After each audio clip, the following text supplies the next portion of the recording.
What up, guys? Yo, Can you hear me? Am I echoing? what's up? Yeah, you're echoing. I think you got to put your headphones on, but I can hear you. Got it. What's up, man? Assalamu alaikum. What's up? Walaikum salam, bro. How you doing? Is Myron here? Can you hear me? Dude, pop out. He's loading in. Okay, cool. He should be getting the call. He's got to check his group. He's got to check the group chat. Hold on. Yo, What up, man? what's up? There he is. Yo, Yo, hold on, let me see. there we go. What up, Myron? Yeah, your people were spamming me in the chat, so I was trying to get you in, and then I didn't know. Sneako. What's good, bro? W Ryad, the duo, the goat. Not trying to intrude on the new goated brotherly duo over here.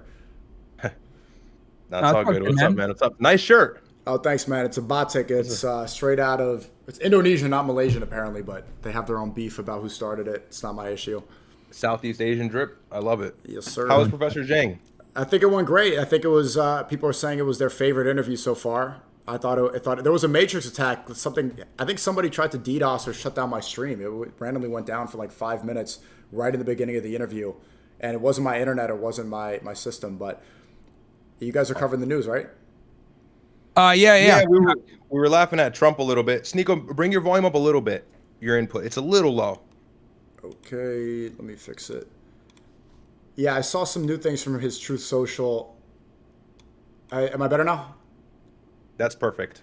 Okay. Yeah, I saw he was posting about the Nigerian attacks. He was saying that it's attacks on Christians. What was the new one? Oh, No, we were laughing. the Thomas Matt. We're just like we're going through True Social, kind of like laughing at like how bro, like just he just always says some crazy shit on True Social, just funny. Yeah. Yeah, he's Dude, he like just found out how to use AI, and like if you go down his entire timeline on Truth Social, it's like AI slop. It's like him in the Space Force photo, like manning this like spaceship, destroying the universe with bombs in the back and like U.S. flags. Like it's actually hilarious. I think my brother's showing it now. Yeah, I got making that. fun of like Hakeem Jeffries. Like it's just hilarious. He did one Like, where he they need was to take his phone away from him. where he was calling Candace Owens a monkey or Obama a monkey. He was doing some AI. That was Yeah. So he's spamming it recently. This is like a boomer on Facebook. Okay. Yeah, it's like all this just like it just impulsively posting memes. Like I don't think he thinks any is him with an alien. Like I don't know what the fuck. He need to take his phone away from him. He can put Gavin Newsom in like a fucking asylum room or whatever, the padded room. Like it's kind of funny. I'm not gonna lie, but This is probably Grok. No, Elon probably showed him this in China, how to use Grok, and now he's spamming. yeah, it's been a little more than usual.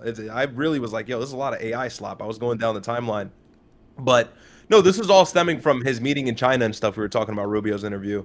Obviously, he was just in China. Did you have any takeaways from that? What was Professor Zhang telling you in regards to the whole China summit? So yeah, I spoke with Lauren Chen about that extensively 2 days ago. I spoke a lot about it with Zhang today. It seems like they're partnering up on AI technology. That's why all the 30 billionaires went out there. People were wondering if the Iran war was going to come up. Obviously, that doesn't seem important to China at all. They're uniting off of the new tech world order instead of being reliant strictly on oil. It's a shift. This new world order is going to be based off of AI and tech, and China's a little more advanced, so they're going to try to work together and partner up. Tariff war is over. Yeah. Yeah, and we were just echoing the same rhetoric. We were saying, all of the MAGA base or a lot of these MAGATARs, they try to say, oh, this war in Iran is detrimental for Myron. You froze. This war in Iran, okay, you saw it. This war in Iran is detrimental for China. Whatever. There's some strategic L to it. Whereas, really, China's sitting back. I don't think they're so concerned about this war. But we're assuming that maybe Trump will resume strikes at this point against Iran because he kind of got China out of the way. My brother mentioned that. I thought that was a good point. As well as the fact that like oil right now is really expensive. So a barrel of oil is about 111. And every time oil got to that level, it seemed like Trump made up some lie on Truth Social to calm it down. Rather today, I think earlier this morning, he tweeted that Iran has like no time left, strikes are imminent. He kind of alluded to it. He didn't say that, but he pretty much implied it. So it seems like he doesn't care to calm the global oil market. Maybe strikes are imminent this week. Just a thought. That's some speculation. That's going just around. what Zhang said. He thinks that attack's going to happen this weekend. Makes sense too. They got the green light from China, but Trump's losing his edge. Like, look at this one here. Democrats love sewage. He thought that this was a good one. He used to have Lion Ted. He used to have some good slogans, right? He'd making fun of Ted Cruz's fat wife. This is what he said, not me. Now, Democrats, that's the new Democrats. Newscomb. Yeah, no, it appeals. Look, it appeals to the boomer audience. It appeals to like the Gen X millennials even. So, and right now Thomas Massie's back is against the ropes, right? He's going against, what is his name? Ed Galrine, I think his name was. And this is like the biggest funding campaign against somebody who's held a seat in Congress, I think, ever by the GOP to run him out. So, this is the stuff that appeals to that base that will vote favorably for a Trump candidate. And I think right now, as we speak, Massie is behind on the polls. So really? It's kind of unfortunate. Yeah. I don't know if he'll lose. Kentucky, I don't know. Correct? I haven't been following it. Kentucky's 4th congressional district. Okay, correct. Yeah. And, what are the polls right now? Yeah, and then he absolutely went nuclear on him on Truth Social. We were just reading that, kind of laughing at it. What is he saying about Massie? What is his attacks? Because he's not a leftist. So the thing with Massie represents like that America First position. So for him, I believe when the Big Beautiful Bill came out, it was him and I think in Pennsylvania's 1st congressional district, something Fitzpatrick, I can't remember the first name, Ryan Fitzpatrick, I think it was. They both opposed the Big Beautiful Bill because of its favor for like big corporations. It was not this anti-establishment, like real America First Republican narrative that Trump had ran with in his first term. So Massie's always been like the kind of front runner, the heroic symbol of Congress. He's gone against the Epstein files. He's voted in favor of releasing the files. Him and Marjorie Greene kind of echo the same rhetoric. Obviously, Marjorie Greene stepped down previously. Massie's like the stronghold, one of the last forerunners really for like this whole idea of no new wars and what Trump campaigned on, but he's not a leftist in any regard. And in this tweet, he says Massie had voted for some favorability of transgender laws, where I think he's referring to, and this is disingenuous, that's referring to, I think, the Big Beautiful Bill, but he didn't go for the Big Beautiful Bill because it included some things that weren't necessarily, quote unquote, like anti-establishment, very conservative base-like. So, Massie has now become a threat to the Trump organization, and all of these shadow PACs and very rich, who people have now gotten behind the opponent of Massie. And it seems like, I'm not sure when everything is finalized, but it seems like he's behind. Do you have the polls in front of you? Yeah, I'll show you right now. So it seems like he's trying the left-right thing. He's getting Massie on transgenderism. I'm trying to see where that is in here. But it's goofy because, Trump has had support from the most famous transgender ever, right? Caitlyn Jenner, he seems to have embraced as a real Trump voter. So obviously his only strategy is to demonize leftists, but Massie isn't in that category. That's why I see it's super valuable to be critical of Israel and be on the right, because you're able to shut out people like Hassan Piker, Mehdi Hassan, say that there's a Marxist Islamist alignment. And that's why, like, when you're a Muslim and you're on the right, they can't really categorize you like that. Like Sky News Australia, they're calling me a jihadist Nazi, a terrorist neo-Nazi. And this disrupts the narrative. You see it from Tommy Robinson's protest. They keep saying the alliance between the people that are pushing abortion and the Islamists and the Muslims, right? And they get to point at Mamdani and Mehdi Hassan and Hassan Piker. But when you get somebody like us, like over here, it really gets confusing and they don't know what the attacks are. It seems like there's a similar problem with Massie, right? You're going to try to get him on transgenderism. Where does it even say it here? It says, where's the transgender part? I think he made 2 posts on Thomas Massie. Here's one, and then I think he made another one earlier. Or maybe the other one earlier, because he made one. It's in that tweet. He said he is the worst Republican congressman in history, voting against tax cuts, the wall, law enforcement, and in favor of the transgender mutilization of our children. Yep, that one, third rate. This is this one he made earlier today. This one he made a few hours ago. The other one was from earlier today too. He made 2 tweets on him basically. Which is so goofy because in his podcast with Jake Paul, Trump is talking about how he's saving the gays from Iran. So they use LGBT when it suits their agenda, and then they also demonize people when it suits their agenda. So, like, are you pro-gay or not? Because if you were anti-gay, then you wouldn't want to stop the RGC from throwing gay people off the roof. Yeah, that's a good point, actually. Well, they're a political chess piece used to, garner votes, but at the same time, you disavow them when it's beneficial, but then you also support them when it's beneficial. They're a political chess piece. Kind of like the black community. Same shit. So weaponize it whenever they can. I see one poll. It doesn't look that. It's from The Hill that posted it saying that he's trailing just days before the May 19th Republican primary. So according to The Hill, he's trailing. He's right behind. Yeah, and there's being so much money pumped into this Galrine guy. Like I said, I think there's been records broken. But no, you made a awesome. good Thanks point for the just a 5 moment subs. ago about like, oh, you know, we have an interesting position, like we're Muslims on the right, whatever. Even if you're Catholic or Christian, it's now gotten to a point where there's these overlapping interests with different political ideologies, and they all happen to be on the same thing, which is kind of like, hey, no more Israel, no more of these very rich Jewish oligarchs like paying people so much money to win and kind of counterfeiting or outright just ignoring the vote of the American people. And I think that's why there's this campaign against Massie, because the GOP or the MAGA administration really specifically senses like a grave threat from this like Massie, this pro-Massie rhetoric and this, you know, anti-Epstein kind of like America first ideology that has now gotten mainstream. And it's like, you're saying the same thing. And I said this the other day, Anna Kasparian, you, Nick, you guys all have different ideologies, but when it comes to this, you're parallel. And so, like, I think that's really the growing concern from the GOP is like, we've got to find a way to nip this in the bud before it catches way too much steam. But it's far too late. You know, remember Charlie Kirk had that letter sent out to Netanyahu just a few months before he was assassinated, and he said, hey, we're losing the media war. You need to figure something out so you can change the narrative on X, you can change the narrative on TikTok, because the youth is front-facingly the most consistent demographic here, and you're losing their support day by day. The pro-Palestine sentiment is growing stronger, or really the anti-Israel is more of an issue than anything. So, well, they know that the boomers make up the majority of the voting bloc, so they're really leaning into getting them on their side. But I would give a warning to the Catholics, especially. If you're seeing what's happening to the Muslims and how they're trying to classify them as Marxists and as leftists, this is happening to the Catholics too. If you saw the Tommy Robinson protest yesterday in the UK, they were separating themselves from the Pope. They're saying that the Catholic Church and the criticism from the bishops and all this is not what they believe in. So it really is Christian Zionists versus the rest of the world. Whoever fits into them, as long as you hate Iran, as long as you're pro-Israel, as long as you are pro-Western values, you're on this side. But when the Pope comes out and criticizes Iran war, they have no choice but to separate and to say that this person's bad. And that's going to be a major headache for them because, look, anti-Muslim propaganda, that's been pushed for so long, it's easier to get away with. But when you then separate from the Catholic Church, I don't think you're going to be as convincing. I think that there's going to be a lot more of a headache.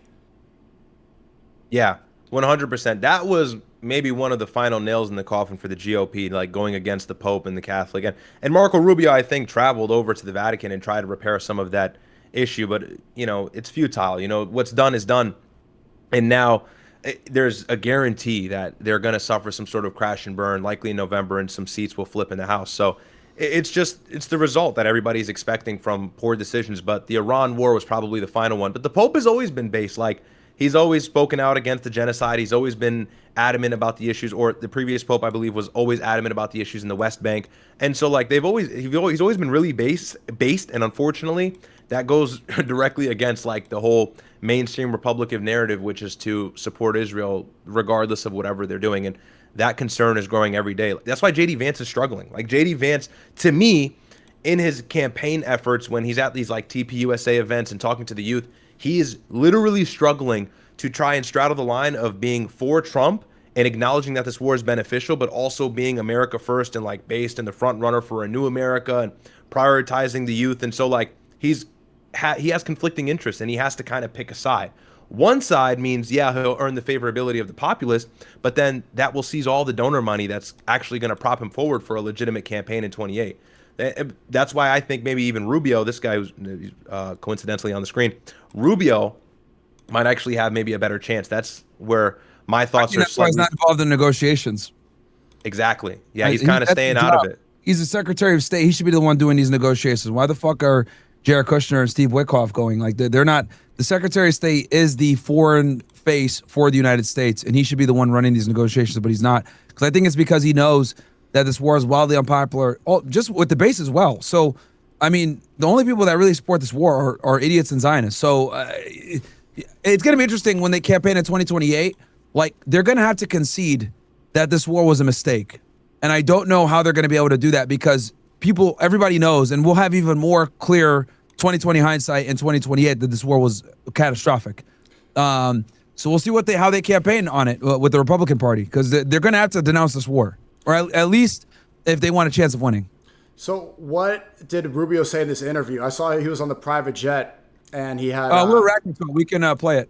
Okay, cool. And quick, before we get to this, what do you think of the strategy that Nick has in disrupting the GOP and voting for the left, I think it makes perfect sense. I think that's a smart strategy, but at the same time, I completely support Dan Bilzerian running against Randy Fine. That guy is a disgusting, in the words of Bilzerian, a fat Jew. Guy is using extremely divisive, terrible rhetoric, and he should not have a position in Washington. This guy needs to go. So, what's your thoughts on looking forward to the midterms? Me and my brother predicted that everyone would lose their minds. Like we were on the phone. And I was like, watch everyone lose their minds that Nick said to vote Democrat, and they're going to completely lose the plot, think he means vote for them permanently. Not that it's a specific window, narrow usage of your vote to get leverage back and make the GOP do what we want. And it went down just like I thought. Everyone's saying, why would you say vote for the Democrats? Oh, and it's like, people have this inability to think outside the box. Now, just because. And let me be clear about this. Would I vote for a Democrat? I don't know, but I still have the ability to understand his strategy and see, okay, that actually makes sense. I see what you're saying here. You want to, because here's the thing people got to understand. There's more to this. Nick didn't vote in the 2024 election. He said, you know what? Instead of voting, I'm just going to withhold my vote. Trump's going to go to war with Iran. He's going to support the Zio lobby. He's not going to do the mass deportations. And he predicted everything correctly. So he said, I'm just going to withhold my vote. That's right. Now, what he's realizing is like withholding your vote might not be enough. What you might need to do instead of withholding your vote is vote for the opposition, because now instead of staying neutral and not helping or hurting, now you're going to help the opponent, which actually hurts the GOP. And then that's going to force them, hopefully that pain will force them or reinforce some different type of behavior to actually do what we want. So I see the strategy, and the goal is obviously to get what we want in 2028. The 2026, voting of the Democrats and everything else like this is to effectuate some type of change in 2028. That's the goal. But obviously people are nearsighted. They don't see the bigger picture. And another thing also that I'll say that really woke me up, a lot of people don't understand civics. They don't understand American civics. They don't understand how the government works. That's like, because everyone losing their minds, I was like, wow, a lot of you are fucking civically retarded. You don't understand how the country actually works. Because if you guys don't understand the strategy here, you're stupid. Right. But I don't know. It is what it is. Between House of Representatives and Congress. Yeah, you said that you're not sure if you vote for a Democrat. It's not even really voting for a Democrat. It's just voting strategically. We understand that they're both controlled by the same sides, and you're disrupting. It's not really, again, I keep saying it's not left and right. It's right and wrong. And so who is on the right side? If you're voting not for a Democrat, but against the GOP, that's the correct vote. That strategy makes perfect sense. It's third order thinking. I said that to establish that even as someone who might not necessarily go with that strategy, I understand the strategy and I do think it's intelligent. That's what I'm saying. But other Republicans are retarded and can't see. Like, for example, I'll give you a perfect example. Like, Crowder grilled him on this for a while. And I was like, dude, Crowder, you're a smart guy, bro. Do you not see the reason why he's doing this? Trump ran on no new wars. We're in the middle of a war. Trump ran on more affordability. Gas prices are doubled. Like, clearly, he ran on mass deportations. We're not getting that. So the only way that you're going to force the GOP to change and get out of status quo is you might have to vote Democrat. And like, Crowder could not wrap his mind around this. And even for me, as someone who doesn't like Democrats and progressives in general, I'm able to understand the strategy and be like, oh, you know what? That's actually not a bad idea. But all the other Republicans are losing their fucking minds. And I was like, yo, like, this is like that debate is like a perfect example of watching like, it's just Republican cope from the Crowder side. It's insane. And it kind of was weird because I was like, come on, Crowder, you're smarter than a lot of these guys. You understand the civic process. You know what the strategy is here. You understand that this is an extremely specific and narrow window to vote Democrat to effectuate the change that we want for 2028. And you're still grilling them about this. Whereas like other people are too stupid to even know about the civic process. Most of these motherfuckers don't even know what midterms are. So, but I was able to understand that, and these other people can't. So I just, and I predicted this. I knew they were going to lose their minds. As soon as you said, I'm going to vote Democrat, I was like, yeah, these dudes are going to be too stupid to understand the bigger picture. We got to see that there's nothing that really separates. Go ahead, Ryad.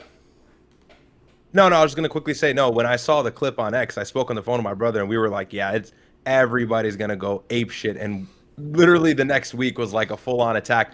And look, I think I'll say this as well, just to finish this point off. I think a partial strategy, I don't know if it's intentional by Nick, it's almost like a litmus test, for Nick, and sometimes he plays the contrarian, not to be contrarian and be an asshole. I think it's to kind of highlight how much people don't understand power structure, how they don't understand civics and the way the country works. So he says these like bombastic things that are a little bit more touchy, not because I think he's trying to be an asshole, but to really prove everybody doesn't actually get what's happening, which is why he's loose around certain topics and very tight on others. It's to really highlight how people's priorities are skewed. That's why the whole thing with midterms and Democrats in 26, it's not the same thing as 28. But when you look on the X timeline or you look at a lot of the disapproval for it, or even Steven Crowder, who knows how these things work, they're immediately angered and flustered. So he either highlights people who don't understand how anything works, and so like they're not important to the conversation, or people who are ideologically captured to the point where it actually goes against their interests, so where they'll actually vote for something that won't benefit the country long term. He just wants to open up the void for, again, this like very far right Caesar-like figure who will hopefully be opposite of the GOP, but be somebody who strategizes America first enough to actually earn the vote. I think that was the plan there. But I'll give you an example. You know, So a lot of my chat just said, "Oh, Nick supports Randy Fine." This is what I mean when I say you guys are smooth brain retards. Yeah. He doesn't, dude. That's like, a part of the litmus test. That's exactly an example right there. Yo, someone in my kick chat literally said Nick supports Randy Fine. This is what I'm talking about when I say we're like America is filled with smooth brain fucking retards, bro. What you're referring to is I think it was a Kalishi poll or one of these fucking polls, these like, you know, polls that, you know, after Dan Bilzerian and Nick had their little falling out or whatever, I think Dan Bilzerian's chance of winning went down like 14% or whatever. Nick posted a picture of it and laughed at it, okay, and made like a sarcastic comment. That's not supporting Randy Fine, you fucking retard. Like, it's incredible to me how people don't understand sarcasm, they don't understand jokes, they don't understand dark humor, and they take what he says at complete face value and have no ability to use critical thinking skills. Like, dude, you're stupid. Like, whoever it was again, and your name is 300-221. You're probably black and retarded. I don't know what to tell you. Keep fucking moron. We have to learn from our mistakes in the last election. Like, this is a perfect example. I wish Crowder would see that. I mean, this was all a disaster. The major one too was mass deportations, right? They just went over to China, and one of the main things that's going to happen, there's going to be so many Chinese students. Some of the top elite students are all going to come over to America. H-1B visas are being issued to so many Indian immigrants. They're not stopping mass immigration. They pretend that they care about it because they demonize Muslims. They're going to talk about Muslim immigration. There isn't any change. So if nothing that was campaigned about was, you know, actually happened, you can't fall for the same mistakes again. Why would we allow this to happen twice? And they separate it, and there's you know, people don't want to fall into be like, oh, I'm not a communist, I'm not a Marxist, I'm not pro-transgender. The separation between left and right, or a lot of these are just social issues. It's like, wait, I don't like gay people. Okay, well, what's actually being changed? This is rhetoric. This is culture war stuff. This isn't what's actually pushing the country in the right direction. This is what just makes us think that we're on the right side of history. So I'm curious to what Rubio's saying here. Yeah, no, I can. He talks about so what you missed here in the past 5 minutes or so is that he was talking about how, though he was sanctioned by China for, you know, calling them out for humanitarian violations and shit like that, or human rights violations. He understands that the United States and China need to be global partners to some degree because they're the two biggest countries economically and militarily, and it'd be irresponsible to have some type of a discourse. And I think they did this interview while he was in China. So yeah, let's go ahead and keep playing it. Our area of dominance, in essence, the cutting edge, the things that give us an advantage. You turn it up, but the volume's low on it. Yeah, I can turn it up. Especially a country that. No, I got it right here. Let him do it. So I think that's understood. Maturely speaking, there are things the United States still has dominant position in, and from our national security perspective, we should keep that dominance. We want to keep that dominance. The Chinese are going to do their best to catch us and even surpass us. We shouldn't make it easy for them, the way we kind of did for 20 years when we sort of had a different view of this relationship. Yeah, I want to read you something. Your counterpart, the foreign minister, has put out a statement, which you may have seen or you may haven't seen. I want to make sure you hear about it. He says, quote, Taiwan independence and cross-strait peace are as irreconcilable as fire and water. Safeguarding peace and stability across the Taiwan Strait is the biggest common denominator between China and the U.S. And again, the context of all this is that President Xi stressed to President Trump that the Taiwan question is the most important issue in China-U.S. relations. Talk to me about that moment when that was discussed. Well, they certainly feel that way, and they always raise that issue, and we understand they raise that issue. From our perspective, any forced change in the status quo and the situation that's there now would be bad for both countries. One of the things the Chinese emphasize, which we agree, is strategic stability in our relationship, a constructive relationship, but also one that establishes strategic stability. So fun fact, I did an interview with Cyrus Jansen about this. When I did an interview with Cyrus Jansen about this, who, you know, knows quite a bit about China. Some people say he's a China propagandist. I don't think it goes that far, but, you know, obviously a lot of Americans don't get the truth when it comes to China. everyone, before you do trade with China, you have to acknowledge that Taiwan is a part of China. That's like a part of the agreement explicitly stated in there. So every country that does business with China kind of indirectly acknowledges China's ownership of Taiwan to some degree. So that was something that I thought was very interesting that he mentioned during our interview, which, a lot of people in the West aren't familiar with. So this is another reason too why I think when people say, oh yeah, we're going to step in and protect Taiwan. Dude, I think if China invaded Taiwan tomorrow, bro, I don't know if we would actually step in as much as people think. Yeah, I think this has kind of been exposed with the Iran war as well, that it's kind of been proven now that we can't defend our allies the way that we purport ourselves to be defensively. Go ahead. I'm not sure if it was intelligence, but there were some news outlets that had reported that similar narrative saying, and this is 2 or 3 weeks ago, kind of towards the beginning of the ceasefire that started on April 7th, that U.S. interceptor systems like the Patriots and THAADs were kind of stretched thin and diminished to almost 50% in that region. And so that gives the heads up that, support for Taiwan or anything else would be a lot less likely than it would have been prior. So no, the United States is stretched far and wide across the entire Middle Eastern region, and that's going to expose a lot of weak points that we have throughout the world. And that's what I'm saying when I highlight on the fact that this is actually beneficial for China. If it's anything, and it can be inadvertent, right? I'm not saying we did this to bolster China, but that shows you this is bad policy. It's not helping China. One thing I'll say really quickly, not to be off topic, but Rubio, and I said this to my brother, but I'll say this for your audience, Sneako, Rubio's well-spoken. I don't think people give him credit for that. Yeah, Marco Rubio, whatever. He's well-spoken, he's polished, and he's a politician. He answers questions correctly. He answers them politically. And that's something that we've been missing for. He made a major blunder at the beginning of the war. He said that we joined this war to support Israel. Preemptive, yeah. We preemptively attacked them, and then he backtracked the next day. He made a major error in his speech not too long ago. Well, he told the truth. He did.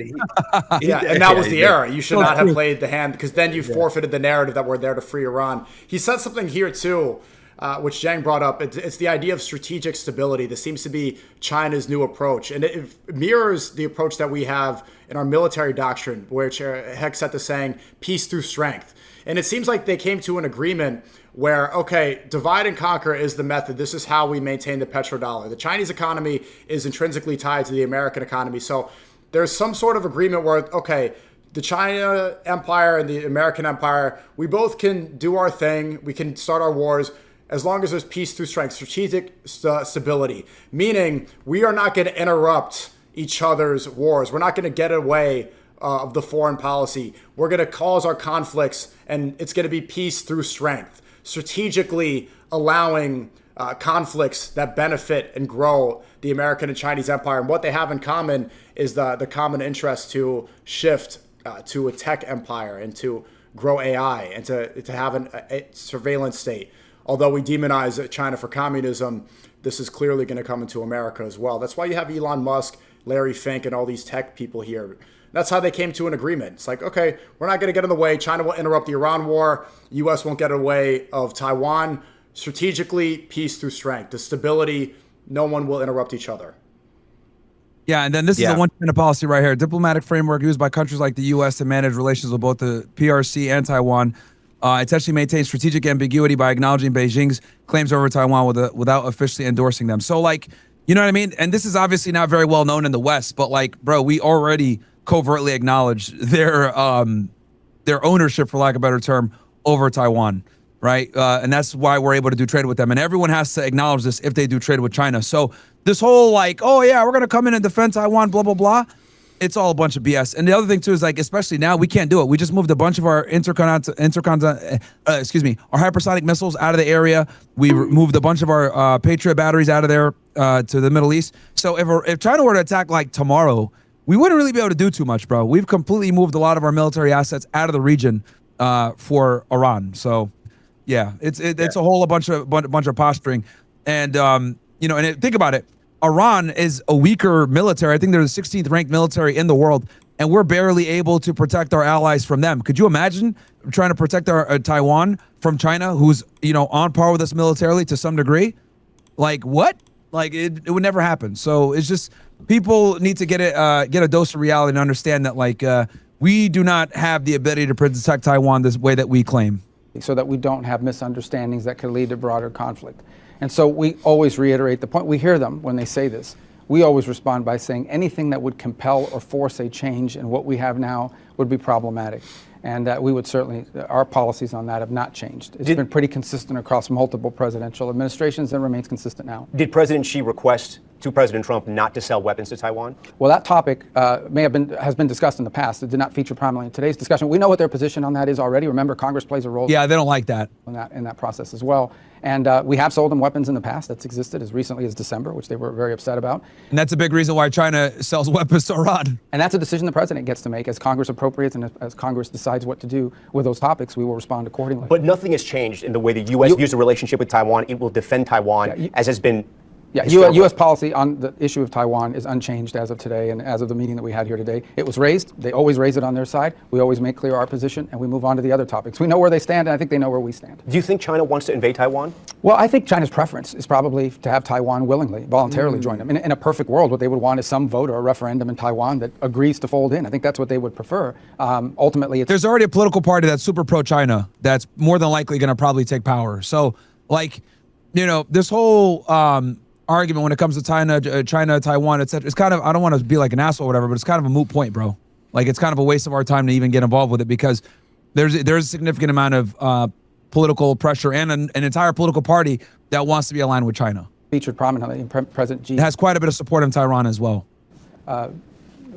Mandate in the time he's been in office, he's made clear that what they call reunification, that's what they call it, is something that has to happen at some point.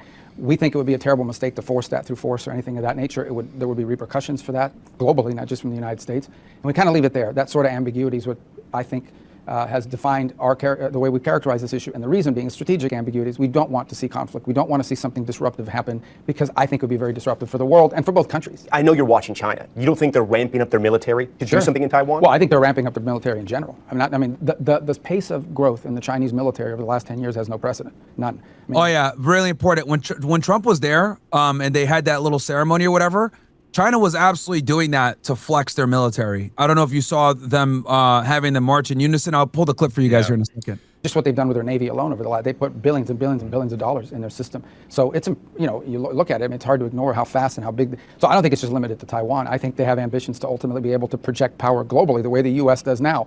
They're still behind us in that regard. But nonetheless, they are investing a lot of money. They are, right now, the world's second most powerful military, without a doubt. Let's talk about Iran. Did President Trump raise the issue of Iran with China? He did, and it was important because the Chinese side said they are not in favor of militarizing the Straits of Hormuz, and they're not in favor of a tolling system.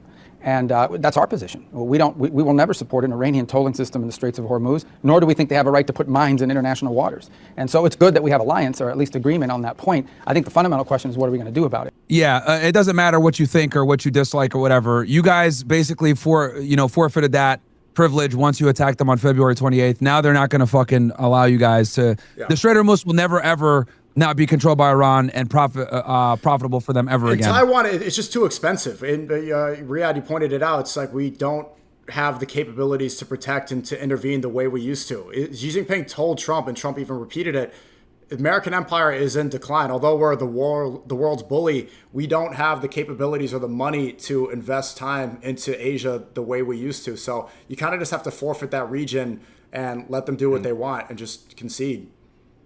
Yeah, and then after he said that, Trump coped for like an essay on Truth Social and said, no, he was talking about Biden. He coped for like 5 or 6 paragraphs straight saying that he was talking about the former administration. But no, it's true. It's true. And I think the biggest thing that like is really concerning me is just the fact that like there's no off-ramp with the war and Iran is going to continue to control the Strait. Like Iran has now realized the Strait is a greater weapon than I think they ever actually took for. And so now it's gotten to the point where they can always dangle that over the head of the Americans as a point of leverage. That'll be the last thing they let go of, and it's going to be very difficult for us to actually force them out of the Strait. That's their water at the end of the day. And there's things that they can do to even exacerbate the matter. There was an idea floated around, apparently coming from Iranian officials, that they may cut the internet cables underwater that supply internet to Mumbai and India. That's something they can do if the United States ramps up and restarts the war. They can also clog up the Red Sea. The Houthis can mobilize in the Bab el-Mandeb Strait, which is kind of westward of the Strait of Hormuz that connects to the Suez Canal. That's critical for oil supply to Europe and goods and all that stuff. LNG, that comes from the Gulf. So again, like they have so many things that they can use to their advantage. That's why it's been detrimental to charge them up the way we have. Yeah, damn, they're in unison. Yeah, so this is This is absolutely flexing. If you guys remember, I think we had our 250th anniversary with our military parade. Our guys looked like crap compared to these motherfuckers. Yeah, July 4th is coming up, the 250th anniversary. And this is absolutely a big flex, right? Like, yeah, I'm not gonna lie, that shit is based. Our military is a bunch of Mexicans who want to get a Charger. It's not, you know, they're signing that. A bunch of niggas too. They want to get a Camaro. They're like, yeah, it's better than college. But I don't know if it's a real threat militarily. They're just showing their capabilities. One problem that I think needs to be questioned is like, okay, so if you forfeit Taiwan and you get rid of presence of the U.S. Navy in that region, then the Strait of Malacca it's more controlled by China than it was before, right? They are not a big fan of Japan and South Korea. If they now control Taiwan or they control that area, then all the energy and all the food and everything that comes in from the Strait of Malacca, which is more powerful than even the Strait of Hormuz, that control is given over to China. They now have more presence there than they did before. So look what happened. Look at the problems we've had. Look at the problems we have with the Strait of Hormuz being closed. If China is now in control of the Strait of Malacca, 50% more, or however percent more, that could be a major headache for our economy as well. Look, and again, I don't say this to like be an asshole or whatever, but like you gotta understand your enemies. And this is one thing that really pisses me off about American politics or whatever. We have this like wild hubris where we think that we're untouchable and nobody can stop us. And that's exactly what's led to our enemies catching up and closing the fucking gap on us.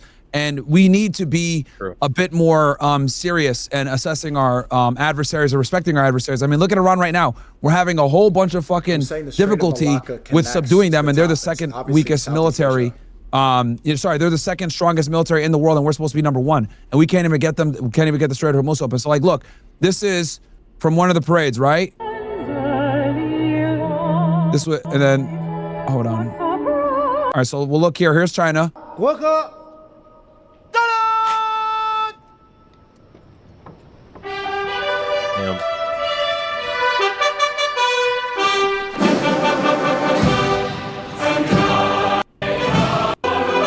Yeah, let me show the marching real quick. And over the music marching through, the roar of these legendary Army helicopters takes to the air. The OH-6 Caillou scout helped it survive.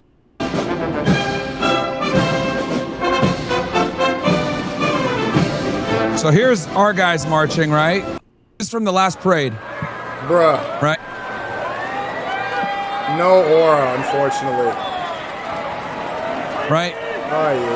As they march by, a soldier's uniform signals their duty, their role. And I'm not saying this to be an asshole. I'm just being very honest here, man. Like we have to, we are no longer the unipolar power of the world. This isn't 1990 after fucking, in the early 90s after Desert Storm 1. Like, Russia and China are here, okay? And they're catching up quickly. And their readiness.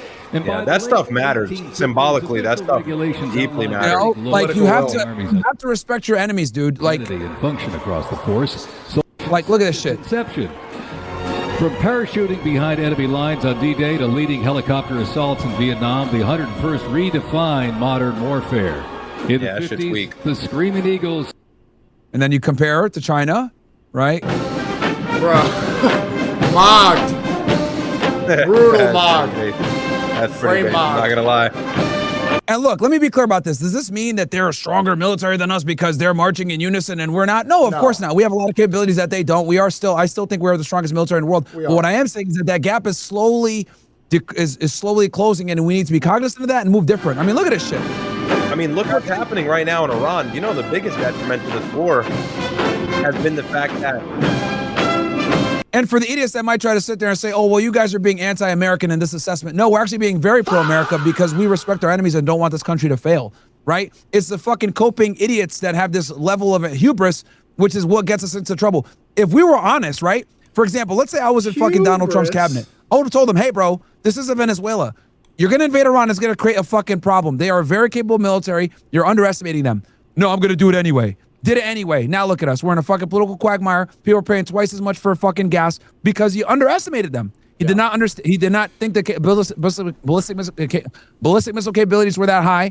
He didn't think that they would have the drone program on point like they did. He didn't think that they'd have the type of intelligence they had to be able to do these precise strikes on Israel and all across the Gulf. And the crazy part is the thing that pisses me off the most about this Iran warned the United States and told them, if you do this, we will do this. And they did everything that they said that they would do because they understand that this war is playing for keeps.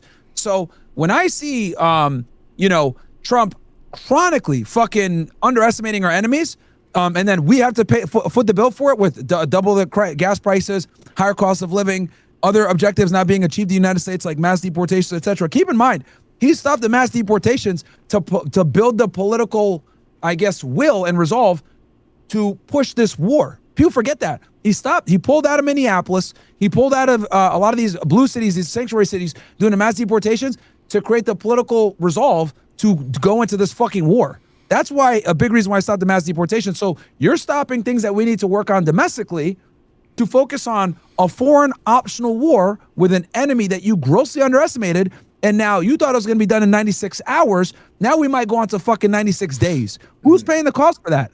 Right. The American citizens are paying the cost for that. I'm seeing people that are saying like, oh, it's just a march, it doesn't matter. Well, it's the political will. It's unification. And look at why we lost the Vietnam War. We lost because everybody was against it. People were protesting. It didn't matter that we had the greatest military. It was not that much longer after World War II. It's because the soldiers were getting high and they were smoking opium and listening to Led Zeppelin instead of really fighting against those farmers. This matters. If you ask any U.S. soldier why they're fighting, they're doing it to get a charger, a pension, because it's cheaper and it's better and there's a guarantee of some finances because they can't find a job elsewhere. If you ask other people, you ask the IRGC why they're doing it for the sake of Allah. They want to do it because this is their purpose. Although we have more firepower, we have these big helicopters, we have all this money. Look at how the Iranians fought back so quickly with drones. Like, yes, you have more equipment, but political will, it goes a long way. Asymmetrical warfare has been proven to be a really, really good way to win a war. And then also, people need to understand this too. You go into war to achieve a strategic political W, right? You're going in, okay, we want XYZ, you won't give us XYZ, we can now solve this through diplomacy, so now we are going to go ahead and go to war.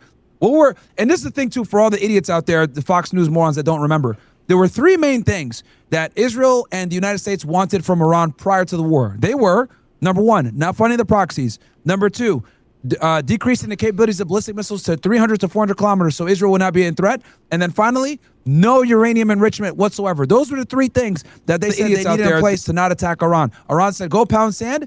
None of that is going to be on the table. The only thing we might discuss with you is uranium enrichment, but we are going to enrich, but we can go ahead and talk about not enriching to a higher level. U.S. said that's not good enough. In the middle of the negotiations, they had their last meeting in Oman on February 27th. They had something in place that was better than the JCPOA. They got rid of stockpiling, all these things. That's why the Omani guy, the diplomat, literally said, hey, we had a breakthrough. Next day, they're fucking bombing them at fucking 2 o'clock in the morning. Eastern Standard Time. I remember that vividly. And then obviously that ruined everything. And then what did Trump say with Marco Rubio and everybody else? Oh, we're going to destroy their Navy and their Air Force. Bro, that's never been a part. The real threat was the three things you guys mentioned before. Proxies being funded, ballistic missile program being neutered, and uranium enrichment being zero. Have they achieved any of those three strategic goals? No, zero. And I would argue they've actually emboldened Iran to enhance all three of them. They've made it worse. So two of the proxies already got activated with Hezbollah and the Houthis for the most part. And then on top of that, you have them. They definitely have the highly enriched uranium, the 60% hiding somewhere, and that's going to embolden them to want to enrich. You killed the guy that had the fatwa in place that wouldn't allow it to get into weapons grade. And then on top of that, now they have even more ballistic missiles, and they've ramped up production of those ballistic missiles because of the threat. So you've exacerbated the very three things you went to war with them for and achieved no strategic fucking W. And if you're not able to do that, you lost the war. People need to understand this. Myron, you're over here saying the U.S. lost the war, Iran won the war. Yeah, because a war is done for strategic benefit and W's, and we didn't get any of the strategic benefits that we wanted prior to the war. All of this, we're going to destroy the Navy, destroy the Air Force, all this other shit. That's all cope and was put there so that Trump can claim a W politically for everyone else that's an idiot. But anyone that understands this, this saga and the lore of why they really went to war, none of the three biggest things that the U.S. and Israel are concerned about have been dismantled or disrupted at all. If anything, they've become more powerful. My favorite part is how they completely abandoned that narrative. Remember, not too long ago, it was all about freeing the people of Iran. That's gone. Have you seen anybody talk about that since then? They were going to save Iran. This is why they were... Yeah. Funding these protests, and people were like, yes, Iran is saved. And you got Kaysan and the Iranian diaspora twerking for these bombs hitting their schools and hitting their citizens. Have you seen anybody in the Trump administration ever mentioned freeing Iran since then. It's gone, just abandoned. I think he said some stuff on the White House lawn not too long ago. He was like, the Iranians are begging me to bomb their country again. The Iranians are like, where are the bombs? I don't see the bombs. He's been saying some of that, but yeah, it's ridiculous. You know what else is really bad is like go ahead. I was going to say that went out the window once they said we're going to bomb them into the Stone Age. We're going to, send them back. We're going to bomb the power plants. All that. Once they said that stuff, even the I call the shotards that, want the Shah to come in. Even they were like, what the hell, dude? Sorry, Ryad, go ahead. No, I'm just letting Sneako put hi. Thank you for the 5 gifted, Sneako. The real annoying part that no one is actually understanding is, like, we're losing our ability of deterrence or our ability to exercise brinksmanship. It used to be the case that we would have this presence in the Persian Gulf for the Strait of Hormuz, all of these ships, all of these Navy destroyers are amphibious assault vessels that are very capable, like the USS Gerald R. Ford and the others that had the laundry fire, if you remember, which was probably an Iranian drone. But that being there in and of itself was sometimes more than enough to really deter a country and get them to capitulate to some degree, at least. And so, like, we've lost that. We said this would only take 3 days. It's been almost 80. So, like, the next time the United States potentially enters a conflict, which may actually be a necessary one versus one that serves the benefit of Israel more than anybody, well, then are we going to still be able to exercise brinksmanship and not actually bring the country to the cusp of destruction before we stop? You know what I mean? It kind of forfeits our ability to look as powerful as we once did. Now Russia and China say, wow, the United States can't even defeat a middle power in 70 or 80 days after an aggressive bombing campaign, the first 40 of which were unsuccessful. And as a result, we only killed 3,000 plus people, killed the leader, and his son, who was more extreme than him, Mujtaba Khomeini, succeeded him, and he hates the United States. So, it's an L across. Let me get the receipts for that. Because I get so annoyed when Trump fucking says that shit, bro. Oh my God. They are not in favor. The thing that, look, I don't get triggered often, but one of the things that does trigger me every time I watch a Trump interview when he talks about Iran is when he says that they're negotiating with more reasonable people now. And I'm like, dude, you literally killed the guy who didn't want nuclear weapons. You put his son into power, who you killed his fucking daughter and family. Like, these people are not more reasonable that are in power now. They're more pissed off. Like, what are you talking about? And Sneako, thank you so much for the 5 gifted. Of course, bro. Let me play this real quick so people can see this. Look at this. Rajabi, who served America and Israel's, or at least the emergence of leaders more willing to bend to America and Israel's interests. In an address to the nation 1 month into the war, President Trump called the new leadership more reasonable. Jaber Rajabi, who served in the Revolutionary Guard and studied with Khamenei in a religious seminary in Qom before defecting in 2016. When he says Khamenei, he's talking about his son, not Ali. He's talking about Mujtaba. Warned Iran's Arab neighbors about him before his elevation. If anyone is more, what is the most dangerous thing that can happen to Iran and the region? I'm speaking this for the people that are listening. The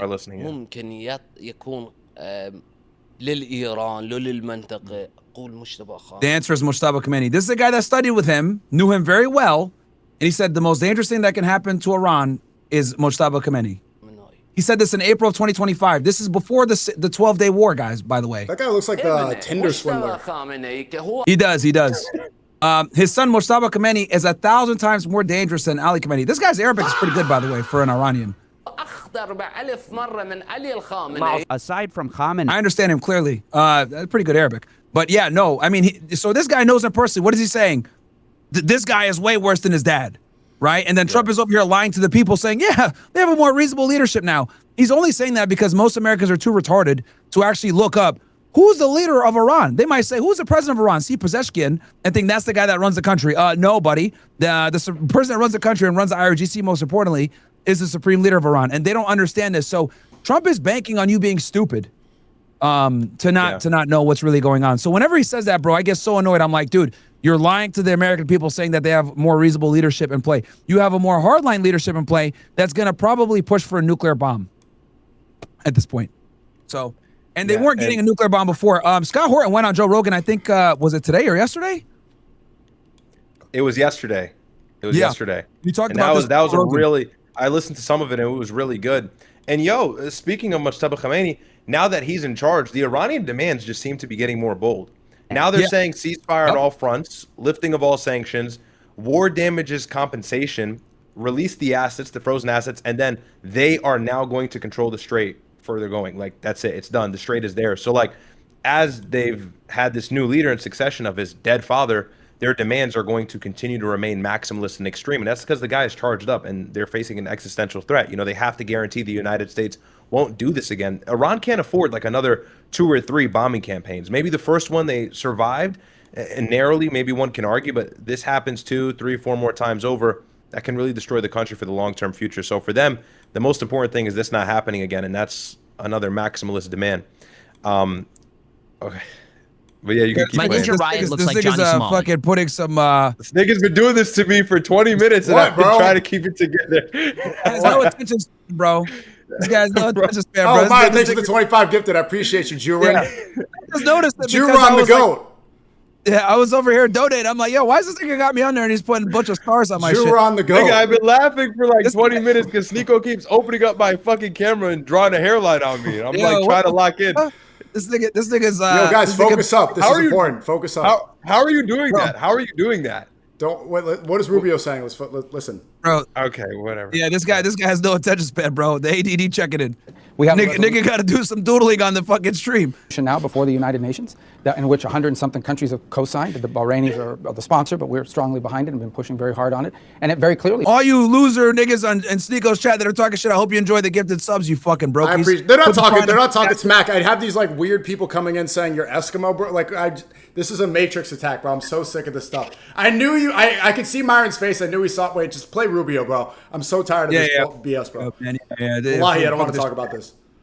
But you dirty niggas in the chat talking shit. Makes those points. So we hope the Chinese will vote for it. So right now we haven't gotten their commitment to vote for it yet at the United Nations. Maybe that'll change after today's meeting. I don't know. Can you help me understand what exactly did President Trump ask President Xi for when it comes to Iran? He didn't ask him for anything. I mean, we're not asking for China's help. We don't need their help. But he raises the issue. We raise the issue to make clear what our position is and to make it clear so they understand. Because I mean, it's logical we would talk about it given how dominant that issue is. Our position is very clear. Iran cannot have a nuclear weapon, and that's what they were. They were trying. They were on the verge of building a conventional capability where they had so many rockets, so many drones that you couldn't do anything against them. They would hide behind that conventional shield to do whatever they wanted with their nuclear program in the future. This is a new point, by the way, that Marco Rubio created, and everyone's been using it. Pete Hegseth uses it. Every time I see Pete Hegseth talk and testify with Kane, they use this. Now their argument is they were building up their ballistic missile program to shield their nuclear program. That's like what they say every time. Well, funny enough, like they started the war on the false pretext of Iran can't have a nuclear weapon. That was the whole motivation, which they told the American public. But attacking Iran, and I told Sneako this a minute ago, but attacking Iran while they're hedging at 60% is stupid because that is the very thing that's actually going to push them to get to weapons grade 90% and make a bomb. Like if there's any time that Iran was going to race to a nuke or make a bomb, it could be as we're all having this conversation right now or later on in the coming months. And that's what all the top analysts are saying, like Robert Pate, Scott Horn, and all these other guys. They're saying if there's any time that Iran actually bolsters up their enrichment, it's now. And look, they've had 50 days of peace. Effectively, maybe some tit-for-tat strikes in the Strait, but they've had 50 days to bolster up their missiles program, keep up their stockpile, move or excavate all of the rubble that covered the entrances for these underground cities where they access these missiles and these launchers, these mobile launchers. And so while they're doing that, who's to say they're also not enriching past 60%? They have every reason to do so. And what better time or motivation than now? If Iran becomes a nuclear power and they control the Strait of Hormuz, not only they're going to make tons of money and be a very powerful country, they might be the 4th most powerful country. And that's what all the analysts, the top guys, are saying. It'll be the United States, China, Russia, and then it will have to be Iran. And they'd be the only nuclear power in the Middle East next to Israel. And Pakistan's technically not in the Middle East, but next to Israel. And the United States just cannot freely attack them at their own will whenever they like if they have a bomb that would prove to be a disastrous decision. And Israel expands there. They're right there in 5th place, and they take up everything that the U.S. lost in this war. All that, all those bases in the Middle East and all those information centers, that goes over and gets absorbed by Israel. Did you see Obama? Obama was flexing how the Iran nuclear deal, which Trump was demonizing so much. It seems like we're trying to get to that point now, and he's like, "Oh, I had it. Let me be clear. This was my deal." He makes a great point. Let me be clear. What we're trying to get to now is we had it clear. The Iran nuclear deal. I was the GOAT. I had him. Had him under my finger. Pretty good. Yeah, I always give Obama credit for the JCPOA being probably the best way to handle that issue. Look, you're never going to be able to handle a problem like that fully without any type of weak points. But I would argue the JCPOA was probably the best route to do it. And then, just so you guys know, on February 27th, Trump had something that was better than the JCPOA because they basically had everything what the JCPOA had on top of no stockpiling. That is a key thing that that the JCPOA did not have. So Trump could have gotten the political win and said, okay, I got a better deal than Obama. I got a better JCPOA, etc. But what I've always argued is that the nuclear bomb angle is simply it is a domestic strategic talking point that is utilized to rationalize the war in Iran for the dummies in America that don't understand foreign policy and geopolitics to a deep level. Because anyone that actually understands what the fuck is going on here knows how ridiculous the concept of attacking them for a nuclear bomb would be. They don't have intercontinental ballistic missiles to even deliver any of these things to the United States.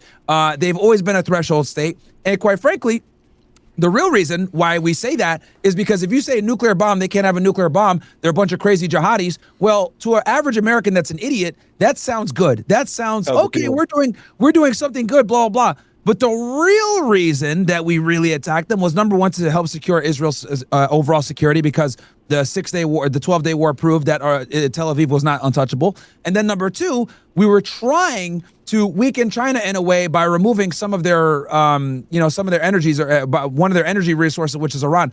But the problem with that, because this is what Trump's strategy was from the beginning. Trump thought, okay, I'm going to go into Venezuela, we're going to kidnap Maduro, take that shit, and then have control of Venezuela.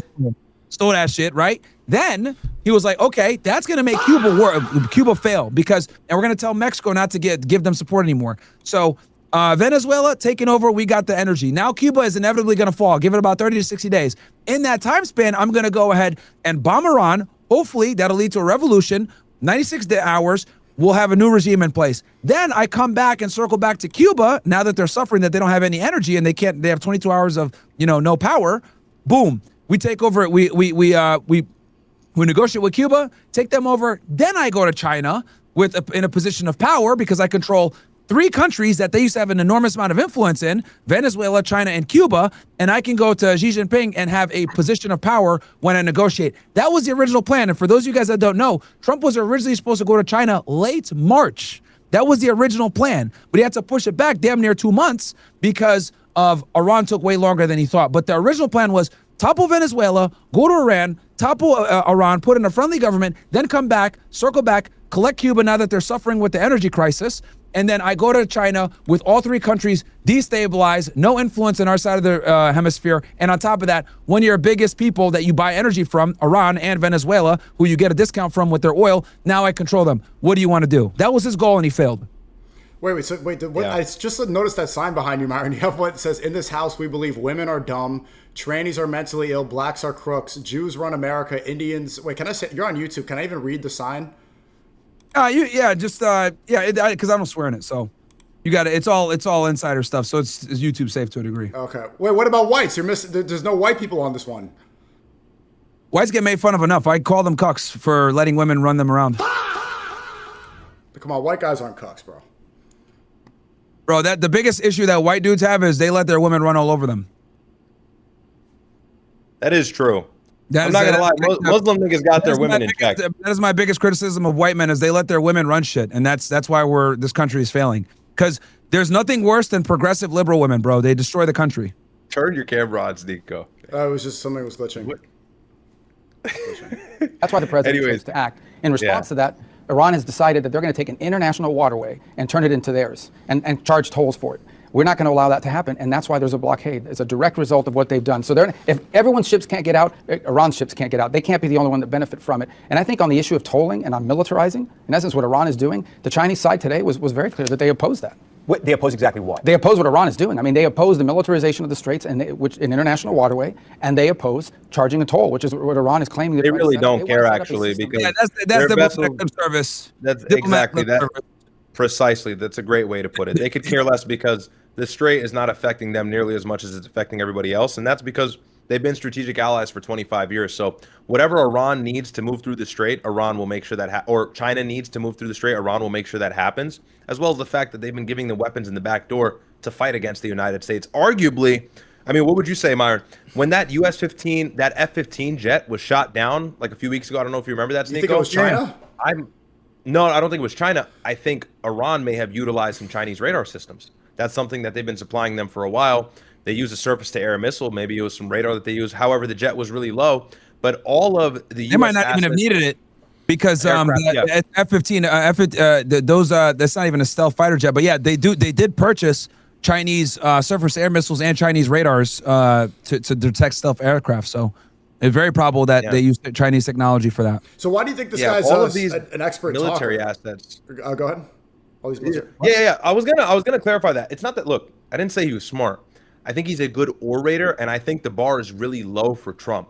Like, I think when Rubio talks, it is unfortunately a breath of fresh air. Like, oh, this guy's coherent. He can string together a sentence. He knows how to answer something politically, which means giving you a satisfactory answer that doesn't actually meet the requirements of the question being given at hand. So, like, that's why he's better than JD Vance to me. You got to remember, bro, that, like, most Americans, I'm going to be very blunt about this, are stupid about foreign policy. So when they hear someone like Marco Rubio speak, right? If you did not know all the lore, if you did not understand the Middle East and, you know, what's going on over there and the different proxy groups and everything else like that, and you're only relying on Fox News and you're only hearing their narrative, this sounds very convincing to someone who doesn't know. That's what my brother's saying, is that, like, Marco Rubio is a significantly better orator on their foreign policy and their strategy than Donald Trump is. Why would I listen to Marco Rubio? I need to go put money on Chud the Builder's head. I need to go advocate for his assassination. I don't want to listen to the Secretary of State. Chud the Builder is loose. I need to celebrate his jail.